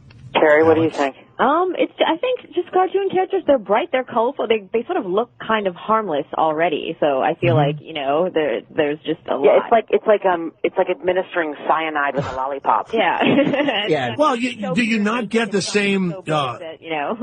Would you not get the same complaints from an advertiser or from people watching that a regular person would get? Yeah, I think we do not get crushed down as harshly because we're animated. We get away with a lot more, and we're on later, but I think that's because we are animated. We get away with a lot more than like King of Queens could, let's say. Yeah, like how silly do you look protesting? You know, you make up a sign and you're walking around in a circle, and the lead character of the show has balls for a chin. Like, how, you know? Yeah, it's like, what do you do? Yeah, like how strong behind this are you? One of my favorite stories to tell is that, you know, one time the Standard said we could not do something, and it forced us to look deeper and come up with something a little more creative. And what it was is we were mentioning the word Dirty Sanchez. Beautiful. Thank you. And they said, can't do it, as soon as they found out what it was. It took them a few weeks, and then we were forced to think hard. You know that I don't know what that is? Jay, you got to get on the internet more. I know, you got... Or find the right woman. And I laugh. It's a kinky sexual thing, and we were forced to go around it and come up with something a little more creative. Does it have to do with your poop shoot? Yes, it does. Yes, your poop shoot and another person's chin and upper lip. Yes. Is it a schmeckel and a schmutzki? Is that what we're talking about? Yeah, there's a schmeckel in the schnutz, and we'll get into it later. So anyway, it's serious. We can say we want to say it's more fun. I'm sorry, Alex. I'm stoned and I'm interrupting you. Go ahead. The new term we were forced to come up with was Muddy Ramirez, which is now what I will be using from now on. Yeah, now all of our favorite expressions, and we've coined the new. Worse. It's worse. Now they probably wouldn't let us do it again. You know, we've created it. Well, no, I don't know what Dirty Sanchez is, but I know what a Muddy Ramirez is immediately. I knew exactly what you meant by Muddy Ramirez. Oh, that's great. Oh, that's great. And even all of my interrupting didn't hurt that joke. That's a good joke. Jay of Massachusetts, 888-410-2-102. Alex Borstein is with us, and Cherry, her Vietnamese friend, who helped write the... She's from Thailand. From Thailand. Family Guy, It Takes a Village in It, and I Married One is the book, and of course was the episode. Hey, Jay of Massachusetts, what's your question for Alex? Hey guys, great show. I just had a question. What is the relation with Rhode Island? Because you guys tap and hit so many jokes on that little state. It is phenomenal. Where I live close to Rhode Island, so I get a lot of it, and I'm sure a lot of people across the country don't even tap into how funny it really is. That is because of our leader, our brave leader, Seth MacFarlane, is from that area. He went to RISD, Rhode Island School of Design. Oh, yeah. So that's why all of that stuff exists. Half of us, have no idea what we're even talking about when him or another writer named Danny Smith, who's from that area, they coin all that stuff and come up with it. It is. I find it 10 times funnier than probably people on the other side of the country because he nails it on every point. It's great. Great job, guys. You're welcome. Well, the Farrelly brothers are from Rhode Island, aren't they? The Farrelly brothers write about right. And they shoot. They shoot. Who was on line 3 back there, Garrett? Who's that on line 3? It's Jeff from New Hampshire. You want to do Oh, no, I'm wrong. Dave from New York. You want to talk about Falwell. Jerry Falwell died, Alex and Cherry. Jerry Falwell, the asshole evangelist, is dead. My question of the hour is, what do you think? He died this afternoon. He had lunch, went to his office, and dropped dead. Here's my question, Alex. What do you think greeted him on the other side? Maybe Hitler? I said a black Jesus. That black Jesus. Cherry, what do you think was waiting for Jerry Falwell on the other side? I like that black Jesus idea. See? You know what? I listen, I'm sure you guys will be writing about it as soon as the phone hangs up, but he really did die. And I, of course, believe that he's a terrible, terrible person. And I'm sorry if you're religious, and I apologize and all that, but I think it's funny that there's probably nothing there. But what do you think was there, Cherry, waiting for him? Waiting for Jerry Falwell. He gave his whole life to this idea. Hopefully another cutaway that we're about to write as soon as I go back in the room and tell another cutaway. Nice. Do we have our Jerry Falwell music to say goodbye? God of hellfire, and I bring you fire. There you go. All right. That's what I think's waiting for his ass. Alex Borstein and Cherry. Cheva Brava Dumrong. I swear to God, I may just fly back to L.A. and start dating you just so I can learn how to say that name. Oh, yes. In bed. Family Guy Takes a Village Idiot, and I Married One is the book. Thank you so much. We're all huge fans, and it just keeps going and going. And remember, when you get off, say, hey, how did you think that Jay Thomas did when he played the best friend on, Family, the other show. Okay? Right. You want a return performance? Is that what you want? I need a call back actually from you later, to say, Jay, it was really, they hated the accent. But, all right. Hey, Cherry? Yeah. If you can, and I'll send you money for it, if you could slip in one of the characters, if they could just say a shalom biatch in my honor, I would love that. We'll see if we can work that in. I think we could do that for Mort Goldman. Why not? Yes. Yes. I love it. When I was working in terrestrial regular radio, whenever we had a guest on, a personality of any type, they'd go, the programmer, make sure you get Lois to say, I listen to the Jay Thomas show all the time. And I'm just sitting here thinking, I've never done that before. Would you say, hi, this is Lois, and I listen to the Jay Thomas show? I would think that'd be funny. I mean, I'm going to watch the show regardless, religiously, no matter what. I just think it would be great to be ripped out of my mind and hear that, and then I'd crap myself. Can you do that with feeling? Please. Here we go. Anytime, Alex. You let me know. I'm there, Mama. I need that promo, Lois. I need that promo from Lois. What would you like? Hi, I'm Lois. I can't believe you're doing this, Jay. And I listen to we've never done one. And I listen to the Jay Thomas show at Sirius Satellite. And I hope if he gets fired, he gets another really good job. You're listening to what? That's perfect. We'll just use that. Yeah, that's all we need. That's all we need. You did, yeah. Tomas? How do you pronounce that? I'm going to change my name to Muddy Ramirez is what I'll be the rest This is Lois Griffin from Family Guy, and you're listening to Muddy Ramirez on the Muddy Ramirez Show. Alex, thank you. Yeah. Sherry, thank you very much. You guys Good luck with the book, and thanks for everything that you've given to this great nation of ours, okay? You're welcome. Thank you. All right. We'll thank you so much. Okay, thank you. Bye. The Jay Thomas Show. We make you feel better about yourself. It's the Jay Thomas Show. Afternoon. Sirius XM 104. Now I can't wait to see you again. Wow. I've got a way of knowing. Rodney, you know who this is? This would be Hannah Montana. That's right. Turn it up, Gary. I really never really listened to her. It's pretty good.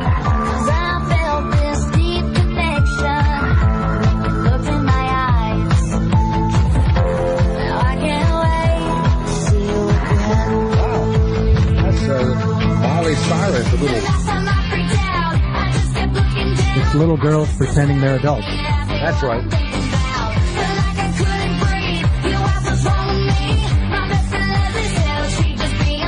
Kind of formulaic, don't you think? What's the name of it, Garrett, again? Root of all evil. I gotta write that down. I gotta act like I watch it. Ah, boy, that root of all evil. That's a great one. Watch all that stuff. So we were talking about Mother's Day. We had Mitch Albom on, and then this was offered to us. It's just weird to me, and it makes you kind of... Remember the actress Janine Turner? She was... Northern Exposure. Yeah, Strong Medicine she was on, and she was in the movie Cliffhanger, and she was in Steel Magnolias and all that. Boy, that cliffhanger. Wow. Was that a bad one? What a Sylvester Stallone. Was it about him hanging on a cliff? Yep. What happened? Did he fall? How'd you know? Did he fall? Did he fall off the cliff? You know what? They need to have more stars die in these movies to shock people. Have them just die. I don't get why they can't die. Sequel, my friend. Oh, I'm sorry. I forgot that. She has a book coming out for Mother's Day. We're not going to interview her. Holding Her Head High.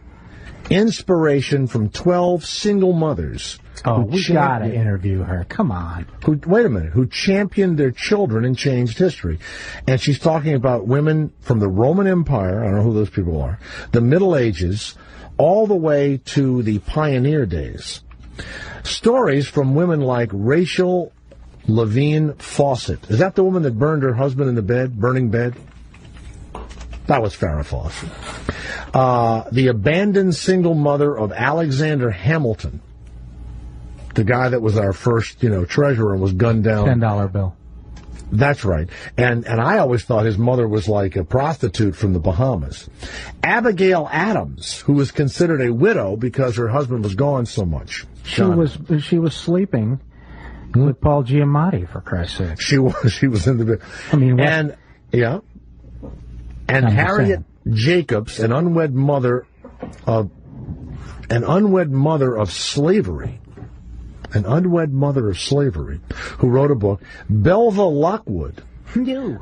All of you. And then in the end of it... Belva Lockwood? What?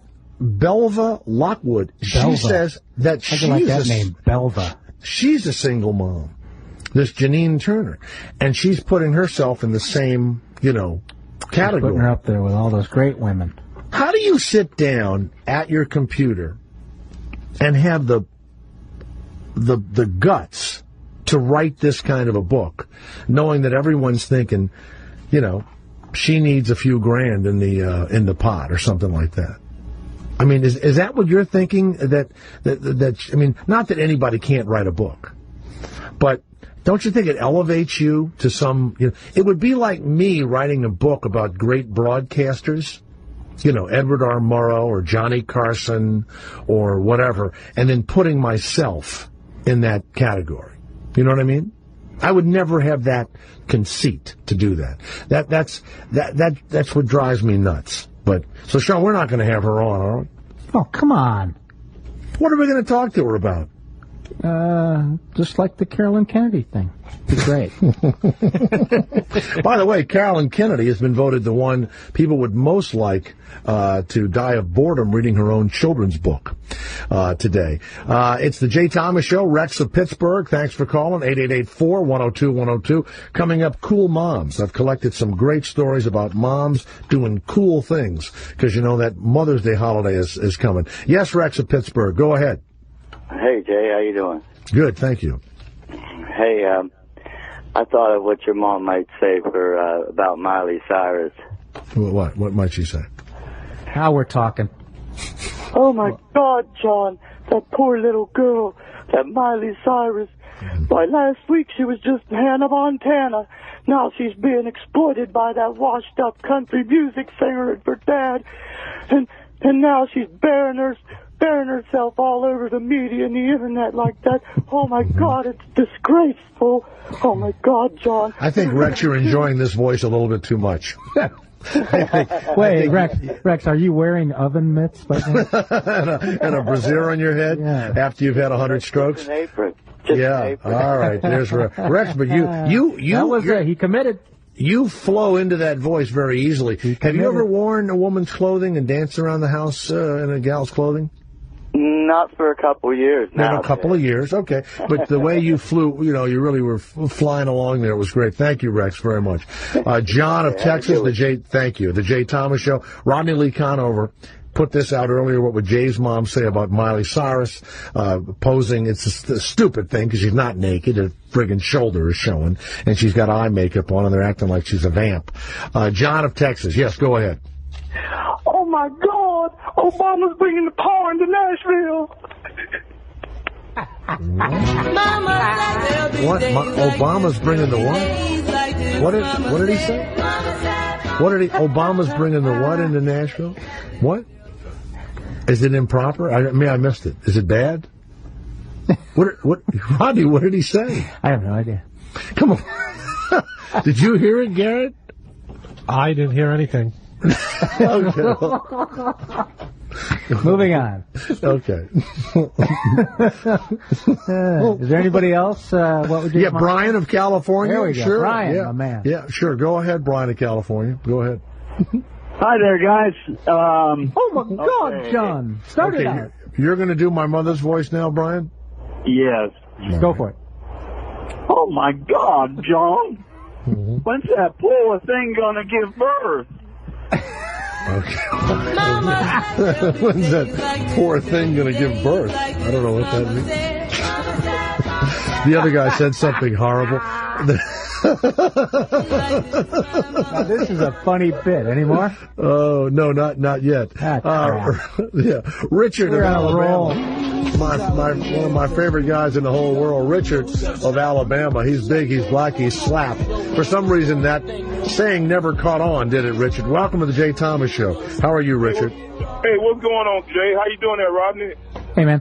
Good, man. Hey, man. Good. Hey, look at here. That song you just played by the little girl. I was digging shit out that little song till you said she was fucking 15 years old. That's why I really don't like listening to a lot of these new artists. Because you remember when Jewel came out, she sounded all sexy and shit, then you found out the bitch is 15 years old. Yes. And, then that shit is wrong. Now, see, that's what I think a lot of guys get caught up in that bullshit in their heads. And then when they actually see the damn person, it's kind of hard for them weak motherfuckers to, separate the two from reality and fantasy. That's what I think happened to your boy Roger Clemens, man. And so you are... When you hear Miley Cyrus's song, you're turned on by the fact that she's a hot woman, and then you find out she's 15, and it's kind of like a mental pedophilia. Yeah, exactly. Then I said, oh, shit, hell no, down, boy, down. It just don't work out. It just don't work out. Do you remember the old... Yeah, I don't... Yeah. Do you remember the old country singer, Glenn Campbell? Yeah, he fucked the shit out of old Tanya Tucker. That's right. Now Tanya Tucker, there's a famous photograph of little Tanya Tucker, 12 years old, on his knee, and then she got a little bit older, and he ended up marrying her. Now, Tanya Tucker has also been a guest on this show, and she is in her, I guess, 40s now, and she is a tough one. She's been married a bunch of times, and she was pretty honest with us, and had written a book and all that. And but in the country world, Jerry Lee Lewis was thrown out of England because he married his 13-year-old cousin. So in certain societies, and I guess maybe we're not out of it yet, like down south, or maybe, I don't know, maybe up in Maine or some shit where, they would marry little girls. They would marry 14-year-old girls and stuff. I think it's funny. Man. What about the motherfuckers in Texas, man? Those polygamy freaks. They found out half those little girls been pregnant and shit. The ones from 14 to 17. Yeah. Now wait a second. God spoke directly to those guys and told them it was okay. God ain't saying shit to them niggas, man. Them niggas lying on God. They need to lying on God. They're lying on God. Leave those little children alone. That's what God says. I thought they were white. There's been 2 cases where God is reputed in the Bible to get mad. Rodney wants to know why you're calling white people, let those niggers. Yeah, we can't even say that, James. Why are you doing that, Richard? Why are you doing that? Because nigga ain't about the color. It's about the character. I see. Okay. That's the way I mean. I'm sorry. I shouldn't have used that word, but those indiscriminate assholes and shit that run around here raping little Yes, that's much better, Richard. Thank There you go. Assholes are tremendously better thing to say. Sure. Yeah, All right. man, it's a sin, man. It's a sin. All right. Richard of Alabama, thank you. Whenever Always you listen nice to hear from Richard. to Miley Cyrus, he was upset when he found out she was 15 Oh, my because God, John. That he wanted Richard her. from Alabama just That's uses right. the most horrible language. Horrible language. Oh, my. Your father never said that. Oh, Well, he my did a couple God. times. Adam of Portland, my dad listened to me one time, and my mother said, "Oh, your father was horrified." Adam of Portland, Oregon, what can we do for you? Oh, my God, John, who gives a shit? There you go. That peculiar friend of yours, Rodney? Mm-hmm. These are grown men, by the way, calling. That was it? That's it. These are grown men. I love All to right. laugh at myself, but just But bring this some is it. material, please. It's time now for Cool Moms, an exclusive feature of the Jay Thomas Show, where I bring great things that moms have done for their kids. Now, we would play music, but the music that we liked, we found out we can't play just 20 seconds of it because it may be copyrighted or some shit. Is that right, Gary? Something like that, yeah. Something like that. Do you have any song that might be that we can use now for Cool Moms? Any song at all? Mama said there'll be days like this. You play that for my mother, you know? All right. So the same song for that? All right. From Garden Grove, California, investigators have found a canister of laughing gas in the wreckage of a vehicle that slammed into a tree. Two sisters, two teenage mothers, Blanca Lopez, 19, and her sister Carol Lopez, 18, both of Santa Ana, Rodney, were returning from a baby shower with their children strapped in the back seat who are fine. They are both dead. The coroner is now testing to see whether they were under the influence of the laughing gas in the front seat of the car. They apparently were, they suspect, I don't know if it's true or not, that they might have been doing the laughing gas. You know, like in Blue Velvet? Was that laughing gas he was doing in Blue Velvet when he would... Then he would jump on top of Rossellini. What's her name? Rossellini. And the two kids, by the way, Rodney, safe in the back seat in their car seats. And the two teenage moms dead after sucking in. Those are cool moms. Those are cool moms. Especially now, getting colder. Mississippi-based St. Louis, Edna Mae Sanders of Diamond Head, sentenced to life without parole after killing her husband by dousing him with boiling cooking oil. She came into the room. She said that he had assaulted her and that she didn't want the kids to see this anymore, so she threw boiling cooking oil on him. And she said that she threw the gun on him as he reached for a gun to kill her. Unfortunately, the coroner figured out that the man was asleep at the time, Rodney. There was no chance of a gun, but she did it for the kids. Boiling cooking oil. Hot mom. Hot mom. Now, you know who else? She cooks. She's a great mom. It's really She's nice. fabulous. Did it for the kids. What'd you cook for Dad? His skin? No. Now, here's the other thing. Al Green, because I was going to play this song. Oatmeal penis? You mean oatmeal penis? Why did you say oatmeal penis? Didn't Al Green's girlfriend pour hot oatmeal down his Grits. Well, okay. Sorry. Grits Hot penis. grits. No, big difference. Really? Grits, the grainy. He was in the shower or in the bathtub, and she brought the hot grits in there and poured it on top of Al Green. On his penis. Yeah, right on it. It wasn't cream of wheat? Yeah, I thought it was cream of wheat. Or farina? It was never find no, Al Green. a redder dick than mine. No, Al Green, not, who was that? Who sang that song? My balls are scorching. Phyllis, My asshole too. Phyllis Sikla, 51, who police said was to be the getaway driver for her two teenage sons. They've all taken a plea deal. 15 years old and 17 years old. They had planned an armed robbery of the Just a Buck convenience store in Derby, Connecticut. The mother was the getaway driver. They all three have been promised sentences of no more than 10 years in prison.